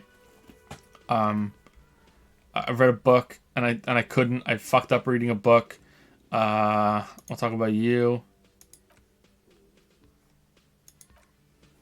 What if we like use the bullet in front of him? Kim, take a look at this. It's a jacketed bullet close to 5mm in diameter. A jacketed bullet, okay, it would have been shot from a military-grade breech-loading rifle, if not from a muzzle loader like those typically found on the streets of Martinez. Highly unusual. The people of Revachol haven't carried breech-loading weapons for like this for nearly half a century. Even the RCM uses ordinary unjacketed conical bullets. This is strange, very strange. I like this, officer. Strange means unique. Unique means incriminating. We need to find the gun that shot it. Oh shit, what I already have it? What if I already have it? Something tells you it won't be anytime soon. This will have to be one of those epic tasks that's open for a while. Okay. Cool. Alright. Okay, there's nothing sadder than karaoke in the morning, right? But let's see what the check is. Can I help you? Guard, I need to sing karaoke now. No, you don't. It's not happening. You need to approach the situation logically. Ask him why he has the PA system installed if you can't use it. Yeah, but look him in the eye. Johnny Law is about to tear it up sad style.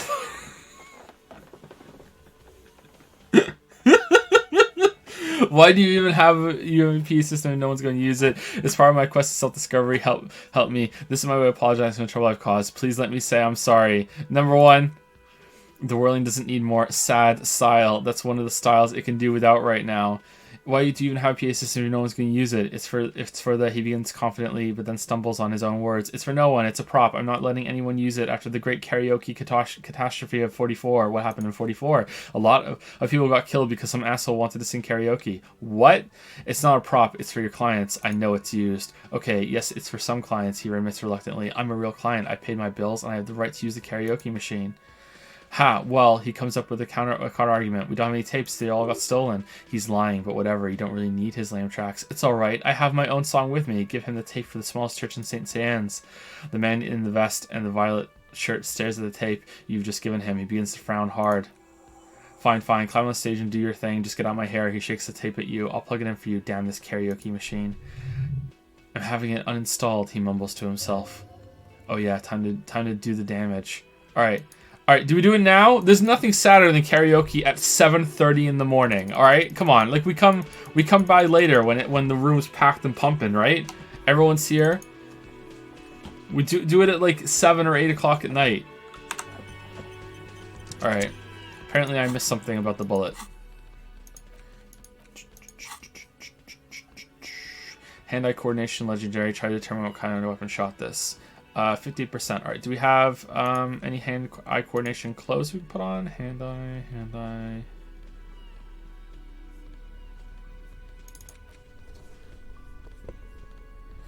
Any hand-eye debuffs? No. Okay.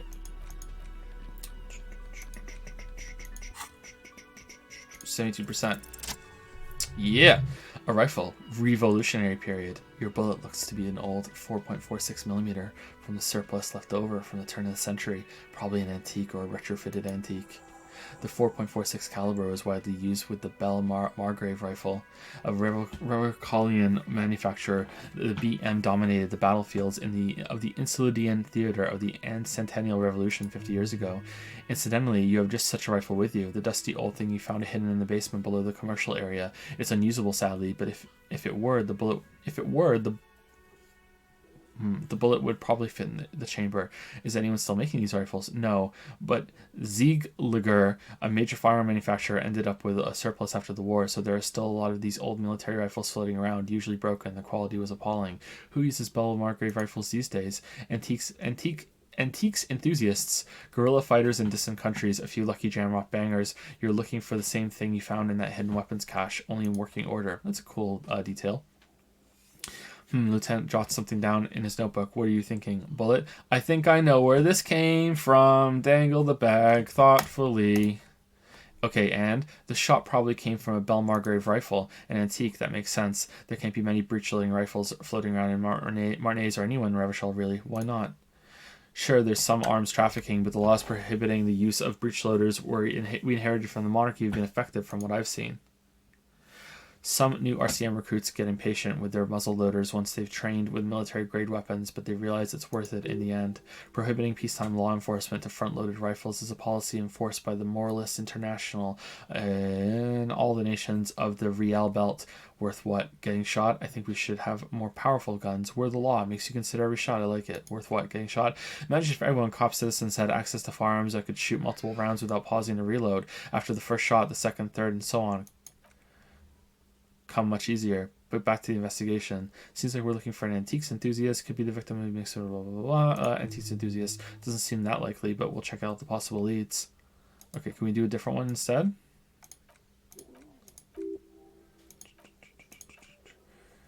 Gorilla, Jamrock Bangers.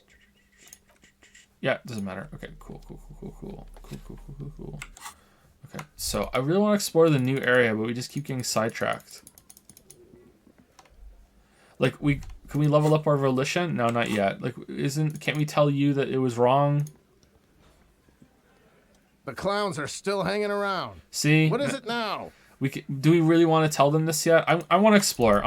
We'll come back. Let's hold this for now. We don't need to report to everybody. Paint the wall! Oh my god! What am I even doing? We need to go paint the wall. Oh my god. Sorry. 1,000 pardons. Holy shit. What am I even doing?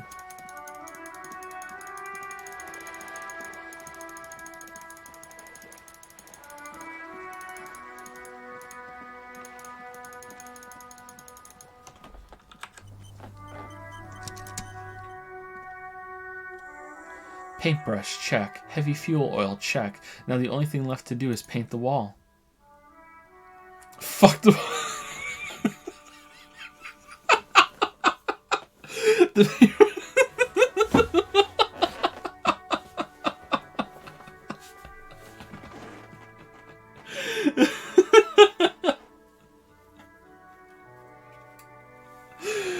Oh, the paintbrush in your hand is like a loaded revolver. What will it be, desperado? Quite a few things come to mind. Fuck the police. Mother of all walls. What shadow lies there beneath the bright gleam? Draw a 3,500-year-old pictogram of a human being. Something beautiful is going to happen. No parking. What? Okay, 4 is the most art cop, right? Okay, when something beautiful is going to happen, does that mean he's going to paint something beautiful is going to happen, or is he going to paint something beautiful? I think 4 is the most art cop.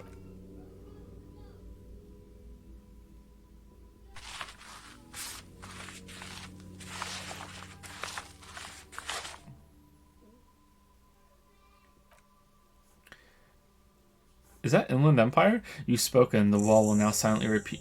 Will now silently repeats the message. For a decade or so, until the sea air degrades the paint, adding another layer of detritus to the city. Very poetic. Lieutenant nods in appreciation. It doesn't sound sincere. Real poetry. Should we return to our murder investigation? I hear there's a really bad one we're supposed to solve.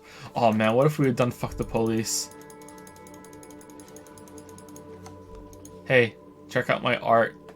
Hello again, officers. Have you come to admire my mural? So you don't know what to write? You ever tried your hand at graffito? When faced with a blank wall, most people write unimaginative stuff like pigs go home and Mona was here. We rarely see pigs around here though, just union cads. My name's not Mona, so she wants to be something true. She wants to be something true and total. Why are you so committed to defacing the building? This place is severely lacking in havoc. Not even the occasional trash can fire can break up the tedium. Alright, let's just go. I love public art. Alright.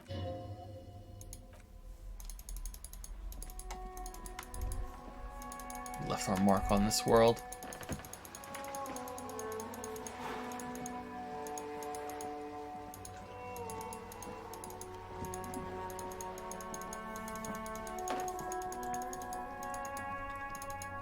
Karaoke. Too early for karaoke. Uh-oh. Wait. This looks like it's gonna be a fight. Alright, hold on. Get on my crowbar. What else? This looks like a fight. Physical instrument.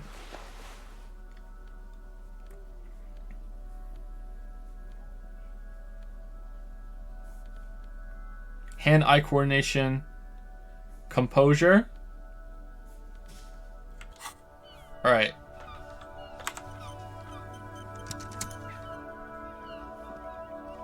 That's one brutal motor carriage. What?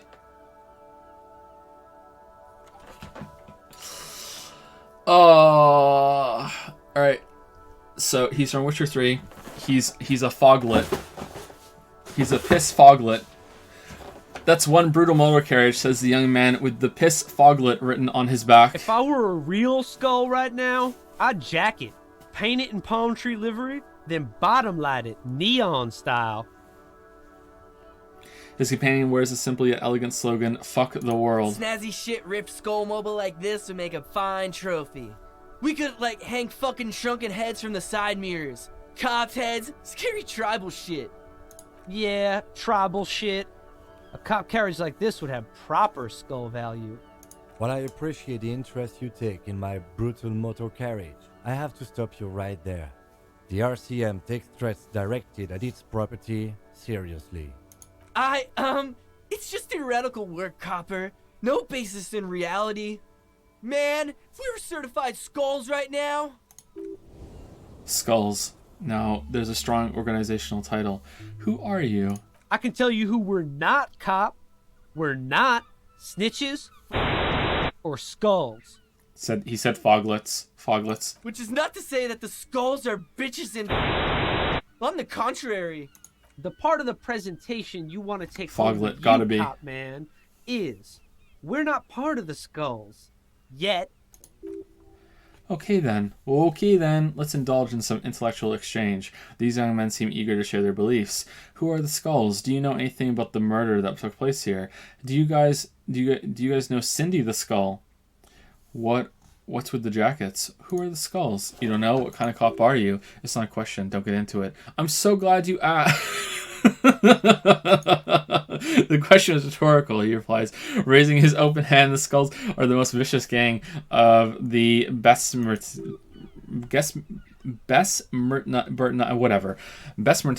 or the Besmerti. The Immortals are the West Rivicalian crime syndicates, Revoshalian, the nastiest bunch of psychos ever, jacking carriages and getting into high-speed chases, possessing an infinite amount of fuck-all swagger, infamous for their non-verbal modus operandi. Non-verbal. If a skull spots you, he will pull out his dagger and stab you without saying a word. The lieutenant's voice is as calm as usual, a testament to the violence and death he's witnessed through the sight of his firearm. They usually occupy the burnt-out quarter in Jamrock, or you can find them loitering around their brightly painted, bottom-lighted vehicles. Oh, I can't wait to become a skull. Bottom lights are wretched aggressive. Do you guys know anything about the murder that took place here? Murder? A man was hanged in the backyard of the murdering rags. Yeah, sure, we'll gladly tell you everything we know about it. He clears his throat. It was a man. Also, he was hanged. Anything else? He was hanged from a tree. Yeah, I mean, duh. These punks don't know anything. Let's just move along. Hey, stop right there. How does one know anything? Ah, this sounds like epistemology, a field so occupied by thought that it begins to question thought itself. However, there is no way these young men could possibly be aware of her work. I know that you don't know shit. I'm not going to continue this any longer. Exactly. How can one know shit? For example, how can be one sure that there is truly a body hanging behind the hostel? What if it's art or a mere specter? Maybe it's true. The hangman is merely a prop in a performance. We are the audience, and the artist is hiding somewhere in the dark. That could be the case. Yes, a brilliant work of art. Lieutenant raises an eyebrow but does not comment. Do you guys know Cindy the Skull? The young man's eyes glaze over as he marks in a voice filled with longing. Oh yeah, Cindy's a right proper skull. Yeah. The other guy lights up too. A true artist of the future, just like Arno van Eyck. By the way, if you see Cindy, give her our regards, he adds, returning from whatever void he was just visiting. For all their nihilistic posturing, these young men are not lacking in youthful idealism. Lieutenant on your left is unusually lenient toward them. Who's Van Eyck? Old man, it doesn't matter. You'll be long gone before his greatness is recognized. So you're saying an old man? Yeah, I guess you're right. I'm pretty old. Yep, he nods enthusiastically. Old as fuck. Yeah, man, it's like at death's door. No wonder you know nothing about the future. You won't be there. Why aren't there more skulls in Martinez? The Union does their share of policing Martinez, at least where gangs are concerned. Lieutenant replies instead. That's why there isn't much organized crime around here. Apart from the Union themselves, of course. Don't worry about that. We're going to make up for the deficit. Yeah, we are. The young man exchange approving nod. Sorry. Your rhetoric is confusing. Are you part of the Skulls or not? We're not franchise Skulls. Well, not yet. Once we get our name out there, we'll have a chance to join them. And what makes you think the organization would accept you? Because we can be just as psycho and vicious. You'll see. Oh, you'll see for sure once we're in. It's the last thing you'll ever see before the void consumes you. Throw him off his game. Are you implying I might be in some sort of danger? Are you sure a skull would say that? The young man silently raises 2 fingers to his temple, and an imaginary cock hits the cartridge. A threat. Good, I like those. Don't fuck with me, boys. I'm one of the bad cops. I just wanted to talk about music, and now there's a conflict all of a sudden. It's too much.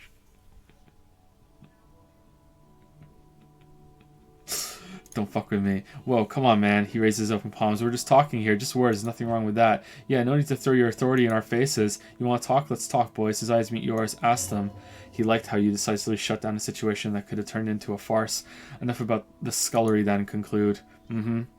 What's with the jackets? What about them? Turn to the blonde youth. Why does your jacket have Piss Foglet written on it? Turn to the dark-haired youth. Why does yours have Fuck the World? Well, first off, it's a statement and not necessarily something that characterizes me as a person, even though the statement has character, and I do like piss. The word piss foglet epitomizes the struggle taking place in the world. Things he would like an art gang member, an art punk, things being defined as they seem, not as they are, and I guess it's also about communal spirit, the future, and truly appreciating our differences. Also, you got to admit, it catches the eye, and since the Grand Piper is slowly but steadily moving towards basing the economy on it, attention, it is imperative that the medium itself convey the message. What? Makes sense.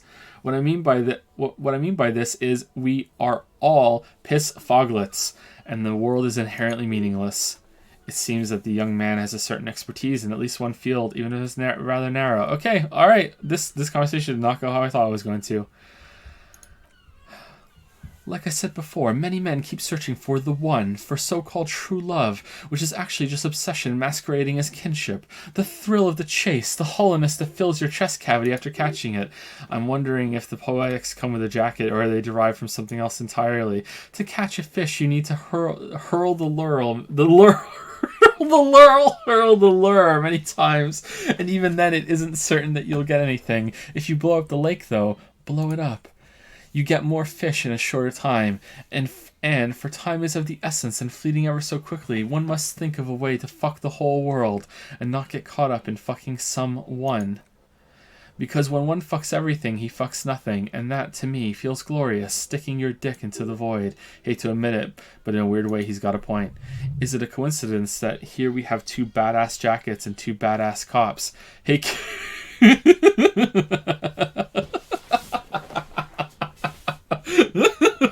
hey Kim, lower your voice. Do you think it's a coincidence? What is? That there's... Yes, there are 2 of us and 2 of these jackets. Lieutenant looks confused. What are you implying? Which one would you wear? I'm not sure I understand you, detective. Are you more of a piss foglet or a... Ooh, wrong amount of asterisks, or a fuck the world kind of guy? Neither. Come on, Kim. It's just a mental exercise. Fine. If only to end this discussion, theoretically, if I were a juvenile delinquent, if I were to already be down that path, I think piss foglet is the stronger of the 2 statements. No way.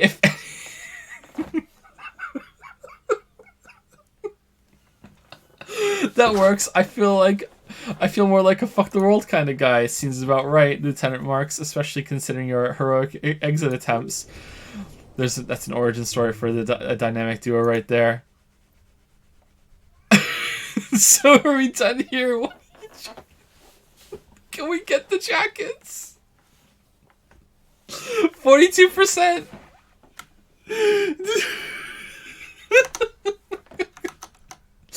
I think this one is worth it.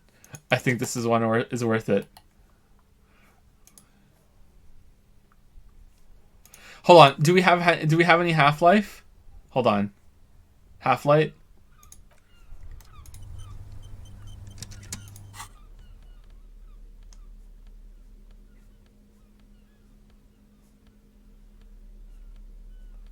We don't have any Half-Light.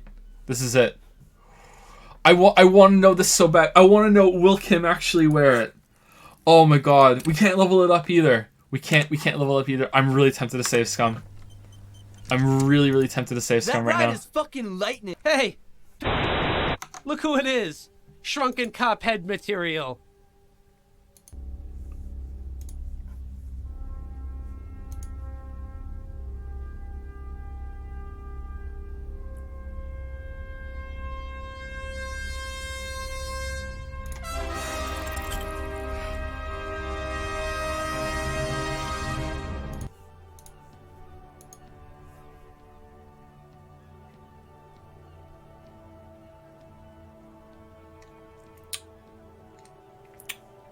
These guys aren't scary. You're not scary. I have nothing to work with here. It's either begging or bullying or both. Just ask them maybe. Gentlemen, I need your jackets. Why? Do I have to answer that? Point at your clothes. Look at the shit I'm wearing. Yeah, like you said, total shit. What about it? There's a spark of sympathy in the youth's eyes. You didn't say that. It's not shit. It's disco. I'm wearing horrible clothes to catch horrible people. It's depressing. My clothes make me sad. I need to fun it up. Lieutenant looks down at his bomber jacket and shrugs, obviously content with his uniform. Please. Fuck it. I don't deserve a cool jacket. I suck.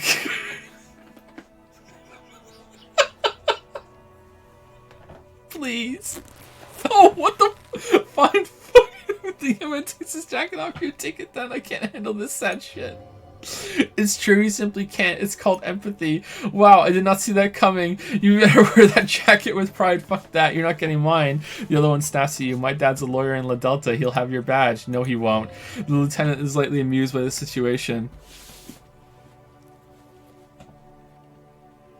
Wait, world fucker, you got a rich dad? Turn to Kim. I know you said you're more of a piss foglet kind of guy, but we only have one jacket and I want it. Turn to Kim. Fuck it. We don't need the other one. You said that you're more of a piss foglet kind of guy, so I got the jacket for you. I'm not wearing that jacket. Why not? You could really raise hell, go undercover hard, but don't you want to express your individuality? I already am expressing my individuality. Still, it's good to know that we have it should the need arise. The need will not arise. Look at this cute shit. The dark-haired youth points at you, then turns to his friend. How can we become cops? Become skulls if you go around fraternizing with cops. Let's get the fuck out of here before anyone sees us. Fuck, I'm sorry, man. He hangs his head in shame. I just don't like confrontations, that's all. That went surprisingly well. We got rid of them, too. Drama Authority.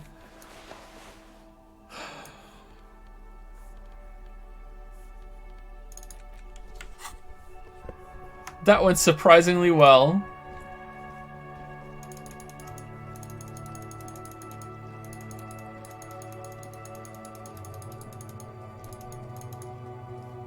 Cindy's up here, right?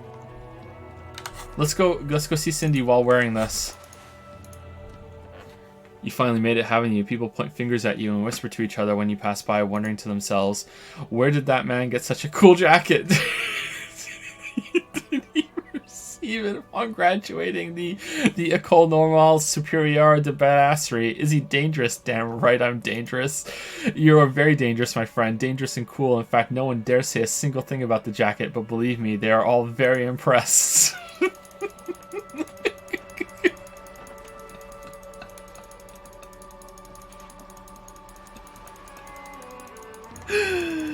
Oh, it's really snowing. Holy crap. This is Cindy, right? Hey, Cindy. Hello again, officers. Have you come to admire my mural? Pissfoglet and Fuck the World send their best. I don't believe it. I've never known those boys to have manners. The bemusement in her voice doesn't fully mask genuine tenderness. They seem to hold you in high esteem. I think they're afraid of you. Maybe it's just skull solidarity. I made up them sending their best part, but I did talk to them. Seem to hold you in high esteem. They'll never be skulls, but she softens. But their hearts are in the right place. Skulls are cool. Can I be a skull? Fat chance, but you can still do your part to revitalize the neighborhood. Okay then. How's that? She throws a conspiratorial glance. She throws you a conspiratorial glance and presses her finger to her lips and squints up to the sky as though straining to hear something in the distance. Have you noticed the quiet? Every so often you might hear a gunshot pierce the air somewhere in Jamrock, but in Martinez, no gunshots, no sirens. The people are languishing in boredom and complacency. This place is a spelulcher? I hope I'm saying that right. We'll paint it red. We bring the raucous, you bring the sirens. She's making a valiant effort to come across as a nihilist, but she's really just an angry little commie. No wonder she was talking about the streets flowing red. That's what happened during the revolution.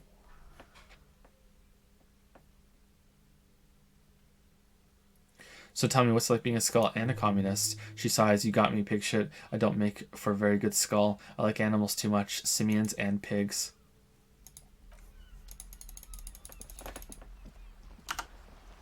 Sepulcher? What?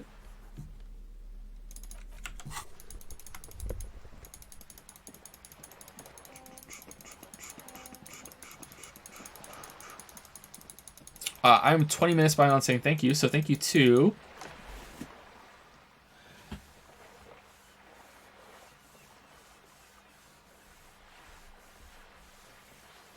Never gonna give you up? Oh my god.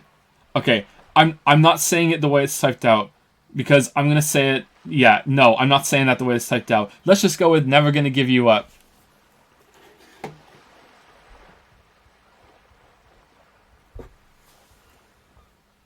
Negeva, gonna give you up. I'm gonna say something horrible trying to pronounce that. So no, we're just gonna go with that. Thank you very much for the new sub. Sorry. Oh my god. Thank you very much. Welcome to the pickle jar. Thank you, Gurman1 for the 513 sub. Thank you very much, Gurman. Gurman Supreme. Thank you, Dares Lamayo for the new sub of Prime. Welcome to Prime Time. Welcome to Pal Patrol. I haven't said Pal Patrol yet today. Welcome to Pal Patrol. There's LMIO. Thank you, Bully Hunter 79 for the 17-month resub. How do you feel about the Cyberpunk delay? Kind of surprising, but I'm glad they did it. Blythe, still biggest disappointment of the day. What? Oh, that's who gives a crap about Smash Bros? Come on. I'm okay with delays. You know, delays are usually for the best, right? Like the game ends up being better for it. It's basically the company saying we're going to commit more money and resources to making the game an improvement. Yeah, I'm for it. Delays are fine.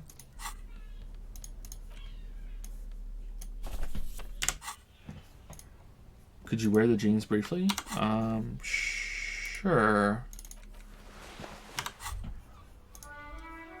The pockets of these new jeans are perfect for sticking your hand into. It makes you look cool, calm, and collected. As your hand enters the pocket, your fingers brush against something soft yet crinkly. Take the item out. Hey, it's a chewing gum wrapper. It reminds you of the fruity juice of apricots. You should inspect it closer if you have time. Something about the wrapper's texture is familiar. By the way, the raw materials were most likely exported from Sige, the apricot suzerainty, and processed in Surlich Clef into the apricot flavored chewing gum loved by kids of today and yesterday. Something about it is familiar, and not only to your fingers. Interesting. Okay, so what were we wearing before? These ones, right? Yeah.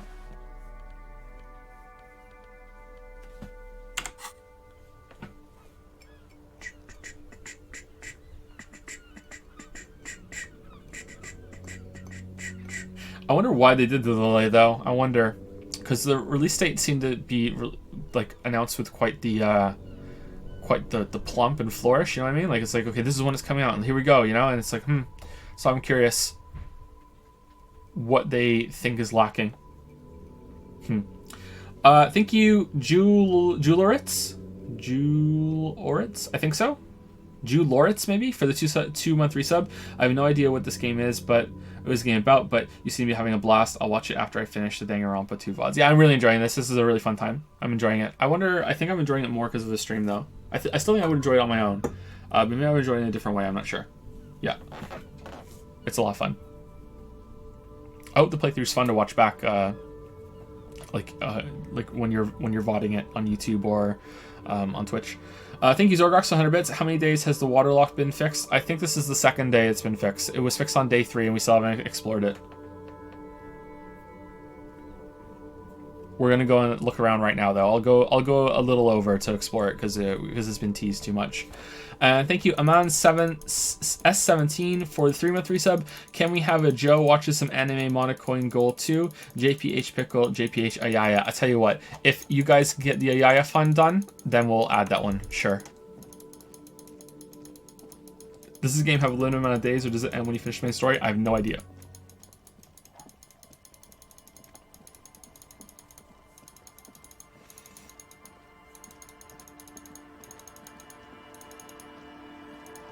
No clue. Thank you, Ozar99, for the 22-month resub. Anti-Ayaya Gang. Rise up, Anti-Ayaya Gang. Do you outnumber the weebs?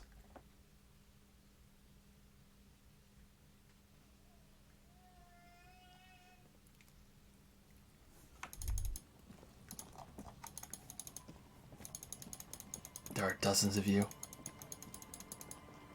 Oh, no. The opposite of Ayaya. Thank you, Ozar99.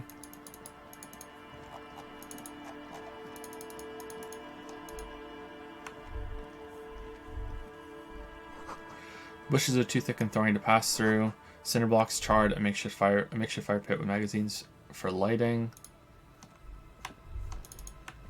Alright, is this like a really long conversation over here? Magnesium.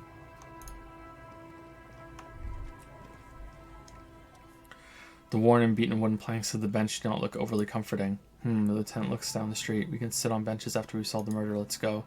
You can visit. Okay, so that's to just pass time.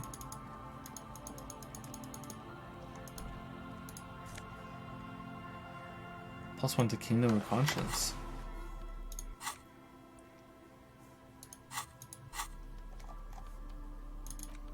Do these pants have something in them? These are some wonderfully regular pants, not too tight, not too loose, moderate in every sense. You'll blend right in at some pleasant dinner party. I like regular normal things. I know you do. These inter-isolary pants are like wearing a perfect compromise in your nether regions. No one will call the moral intern on you like this, that's for sure. But you're a little more moralist now, buddy. A little more normal, even if you didn't want to. Centrist pants, you're right. You see dust-covered linens, dried tulips on a bed. White curtains have been drawn shut, no looking in. No looking in.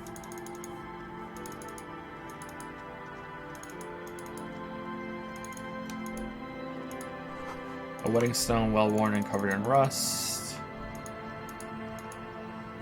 Construction material. Whoever planned to build this house left in a hurry. Oh no, there's so many people here. Street sign is illegible below the graffiti. Bam, around, pam, around.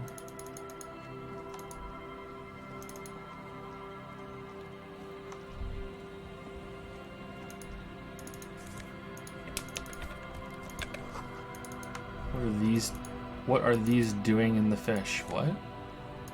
Oh, nice. New boots.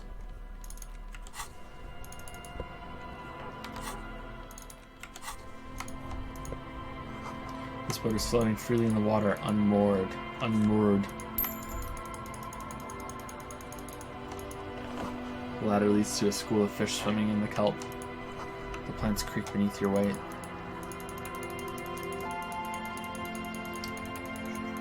Okay, so there's someone to talk to here. There's someone to talk to here.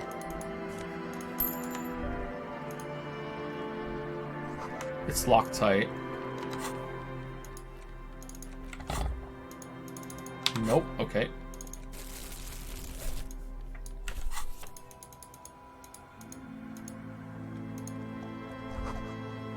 You can't see into the house from this angle. Inside you hear the cozy sound of some kind of heat or sputtering. I like the smoke effect. Okay, so I'll talk to here. 2 kids. Hard to see details of colors, all warm and welcoming, are cozy though. A flower trough where nothing really grows, maybe in spring. I didn't read that right. Book, a primer for small kids.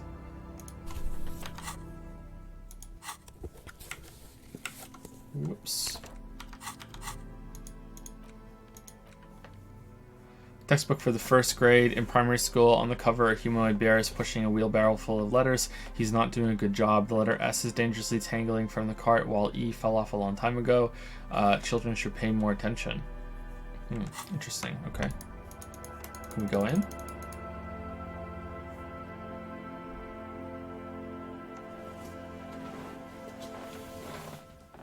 Yeah, we're an art. Sorry, cop. Oh, we're just stealing? Industrial coal pellets burn with an orange glow. We just go into people's houses and just take stuff and they don't care right in front of them? What is this? Witcher 3? Little Lily. Hello, mister. A young girl, barely 4 or 5 years old, sits on the sofa. She's looking at you with frank curiosity. She clutches a small stuffed animal. Occasionally she twirls it around. Where are your parents? My mom's outside and I don't really know about my dad. She gives you a bright smile like it's a good thing. What's that? Show her the stuffed bird from the ceiling. It's a grouse, she yelps, smiling broadly. You might be able to get on Gart's good side if you make up for the score you broke. Yes, but what's it for? I don't know. Can I have it? I know someone who really likes stuffed birds. Sure, I mean, you already took it. I don't like it anyway. It looks angry. What's that thing you're holding? Point to her toy. It's Lambie. He's my friend, sort of like. She holds up the fuzzy beast to demonstrate. Can I have that too? Lambie is a stuffed lamb that admittedly has seen better days. One of the eye buttons is missing and the fur is tattered in several places. Lambie looks like he's falling apart. Lambie looks soft. Yes, very soft. Suddenly she pushes the stuffed animal toward your face. Press your cheek against Lambie. Isn't he soft? She's right. Lambie is very soft. She rubs the white fur against your cheek and then returns the lamb to her lap, cuddling it. Goodbye. Bye. The girl's large curious eyes remain fixed on you.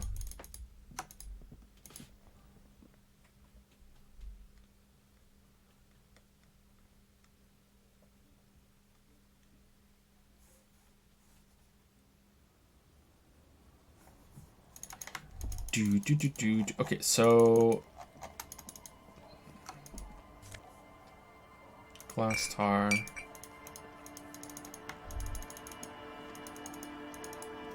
Let's go on over there.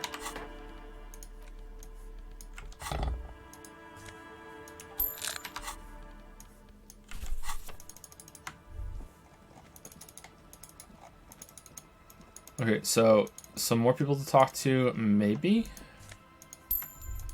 Don't mind me, gentlemen, just stealing your money. Can we go down here? Shivers, a drop in temperature, an easy flow of air, an empty street before you, a thoroughfare unjammed with lorries. No more drivers smoking on hitch steps, just silence. What did the smoke smell like? Chemically sweetened across the road, a forgotten bus stop. Corrosion has opened a hole in its roof. An elm tree watches over the building. Its branches are dripping with rain and snow. The road is smooth and motley, craters filled with black asphalt. The asphalt first laid is gray. The asphalt first laid is gray already. What? A row of tenements are under construction in the distance. Who are the people who live across the road? A tub warm with water, white with soap. A man bathes while radio waves transmit the lottery numbers 4, 18, 21, 4, 1. A modern washing machine rattles a drawer full of silverware. What about the bus stop? 312D. Young girls used to come here, huddled up, hoping for more warmth than their thin coats give them. The bus took them to school. It was not run for 8 years. There were not enough girls to sustain its cost. Am I mispronouncing asphalt? I thought it's asphalt. How do you say it? Asphalt? Isn't it asphalt?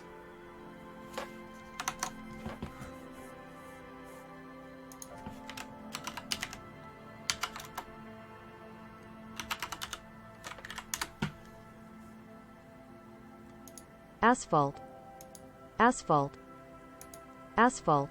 Asphalt? Asphalt. I thought it was asphalt. Asphalt. Asphalt.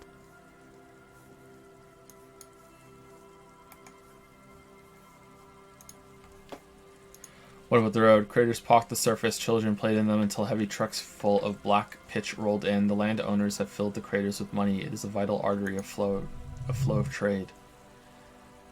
There's one bump on the road. A dead dog lies flat about 200 paces away, right at the turn. A dead dog? Tragedy came from the wheels of a fast RMC vehicle hurrying to work. The cold washes over you. The sound of the sea has grown distant. Oh my... Killed a dog? The wind moves the aerosol. The detective stands behind the boom barrier. A breeze moves a curl of his hair. Okay, so we can't get past here. This is just a boundary.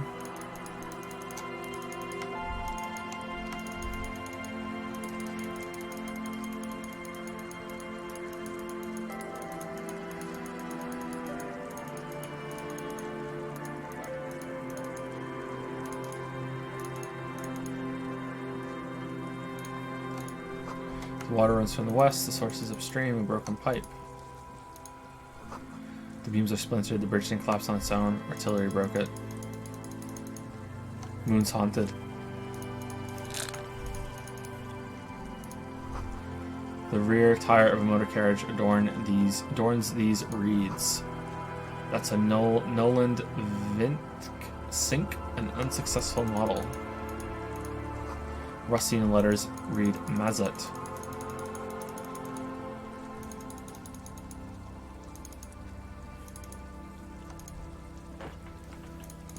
Oh, I really wish I could just hold the button down to walk.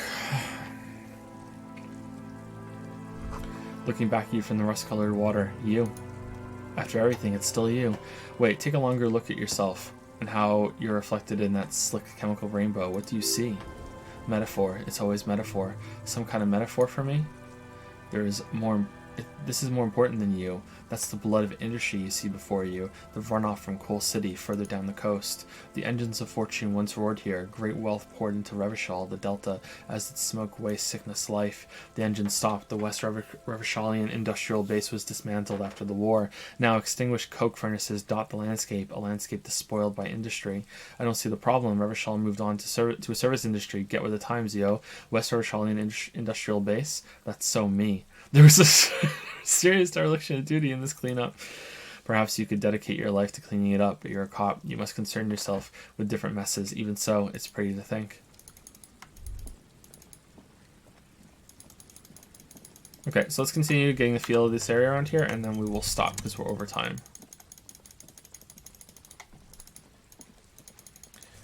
Click, click, click, click. Oh man, at this rate we're gonna have enough money for another night. A school of fish huddled around the fence post, then scattered into the dark. Before you, a drawbridge. It can only be lowered from the other side. A kick drum pulse. The music coming from somewhere on the ice. What? Oh, this one. This is the drawbridge? Oh man, how do we do this? Full of holes. Could the posts hide treasure? Look inside. What?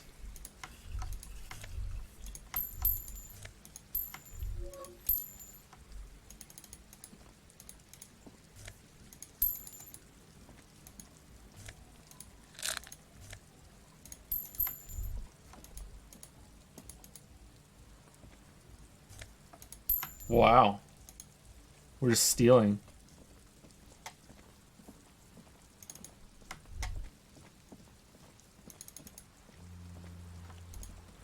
Damn, it's cold outside. It's taking a lot of patience to do this. Oh, it's Dark Souls time! A pane of Eternite has been planted into the snow. 2 poles are holding it up. Barely holding it up. It could fall over any minute. A stronger gust of wind might be enough.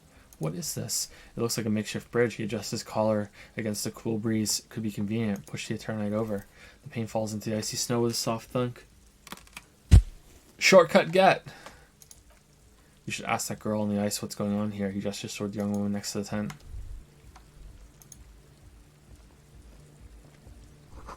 More tribalistic markings. This post is covered in little humanoids. A pole screwed in the ice keeps the tent erect. Trash from some unending party. There's someone home. This is someone's home away from home, just like yours. Oh man, can we sleep in the tent?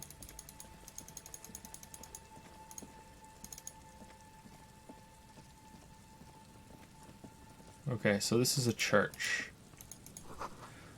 Dusty pews in the shadows. Many seem to be missing. You feel the shadow of a very large building fall on you. An altar shrouded in dark or something like that. It's too dark to tell. Yoink!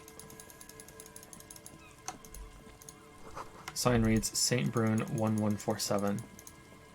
Wait, 1-1?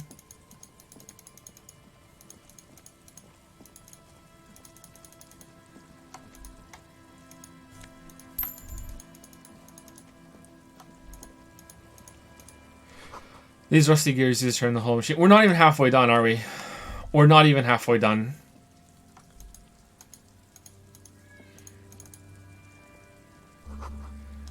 The chain trails off into the ocean to who knows where. This barrel has been recently discarded. It smells of fuel oil. He doesn't know.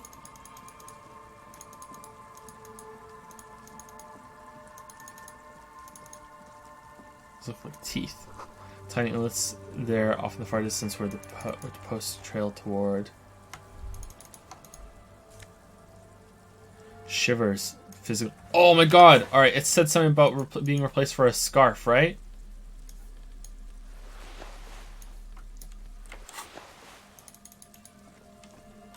Got replaced for a scarf. What are you gonna do?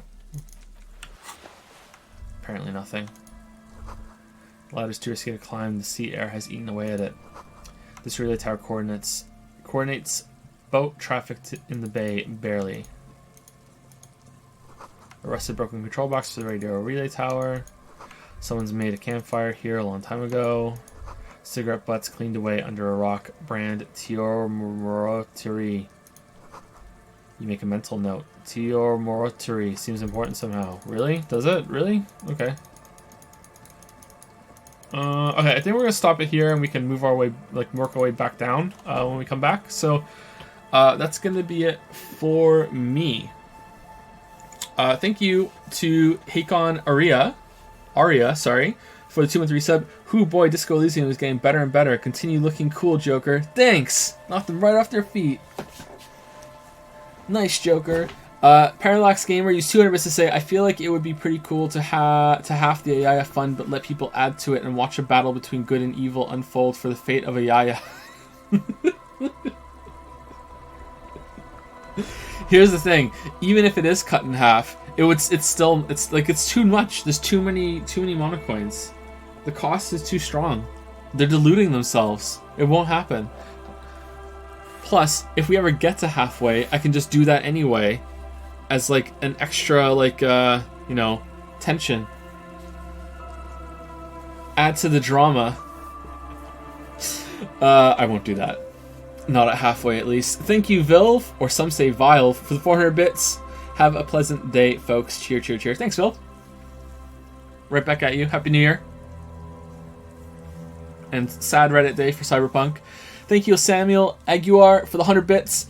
Jay Anderson, 29th of January, the biggest, most important, most Ayaya event in human history. Save your coins. Exactly. If you want. There will never be another double monocoin day. Never. It's never gonna happen again. Never. Never, ever, ever. Not happening. But for now, I have to take some Ayaya coins off. Varvareth and Canon Inspector have both contributed, so I need to take 40,000 off the Ayaya fund. For some people, this is the most wonderful part of the stream. Alright, so that 6 becomes a 5, and that 0 becomes a 6. There we go.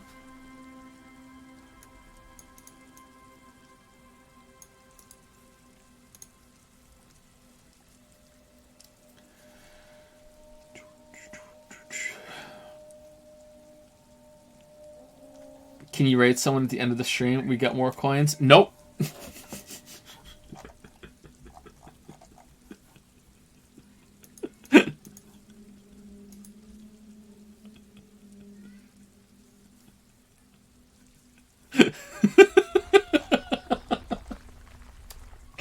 I'm not a good streamer and raider. I don't know who would raid. I should just get into the habit of like finding some people to raid so we can regularly have some raiding targets, but I don't have it right now, sorry. I don't have it right now, sorry. Knowing you, right after 29th, you will say, I will enable AI if someone reduces it in the next 10 seconds, but no one will have any coins yet? Nah, I would never do that.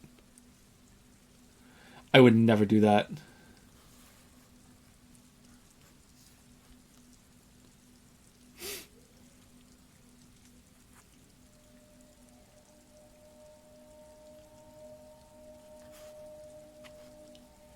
It wouldn't be worth it. Someone would keep their coins and do it. Just in case. Just in case.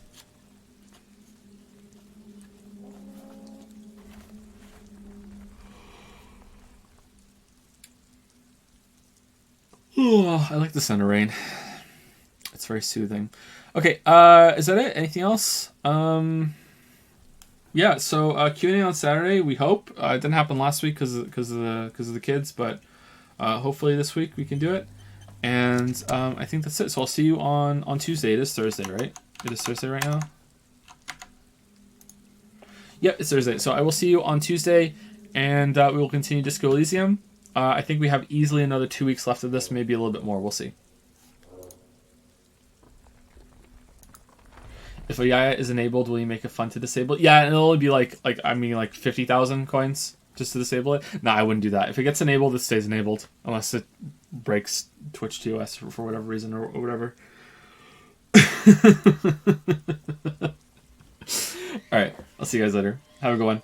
And have a good weekend if I don't see you.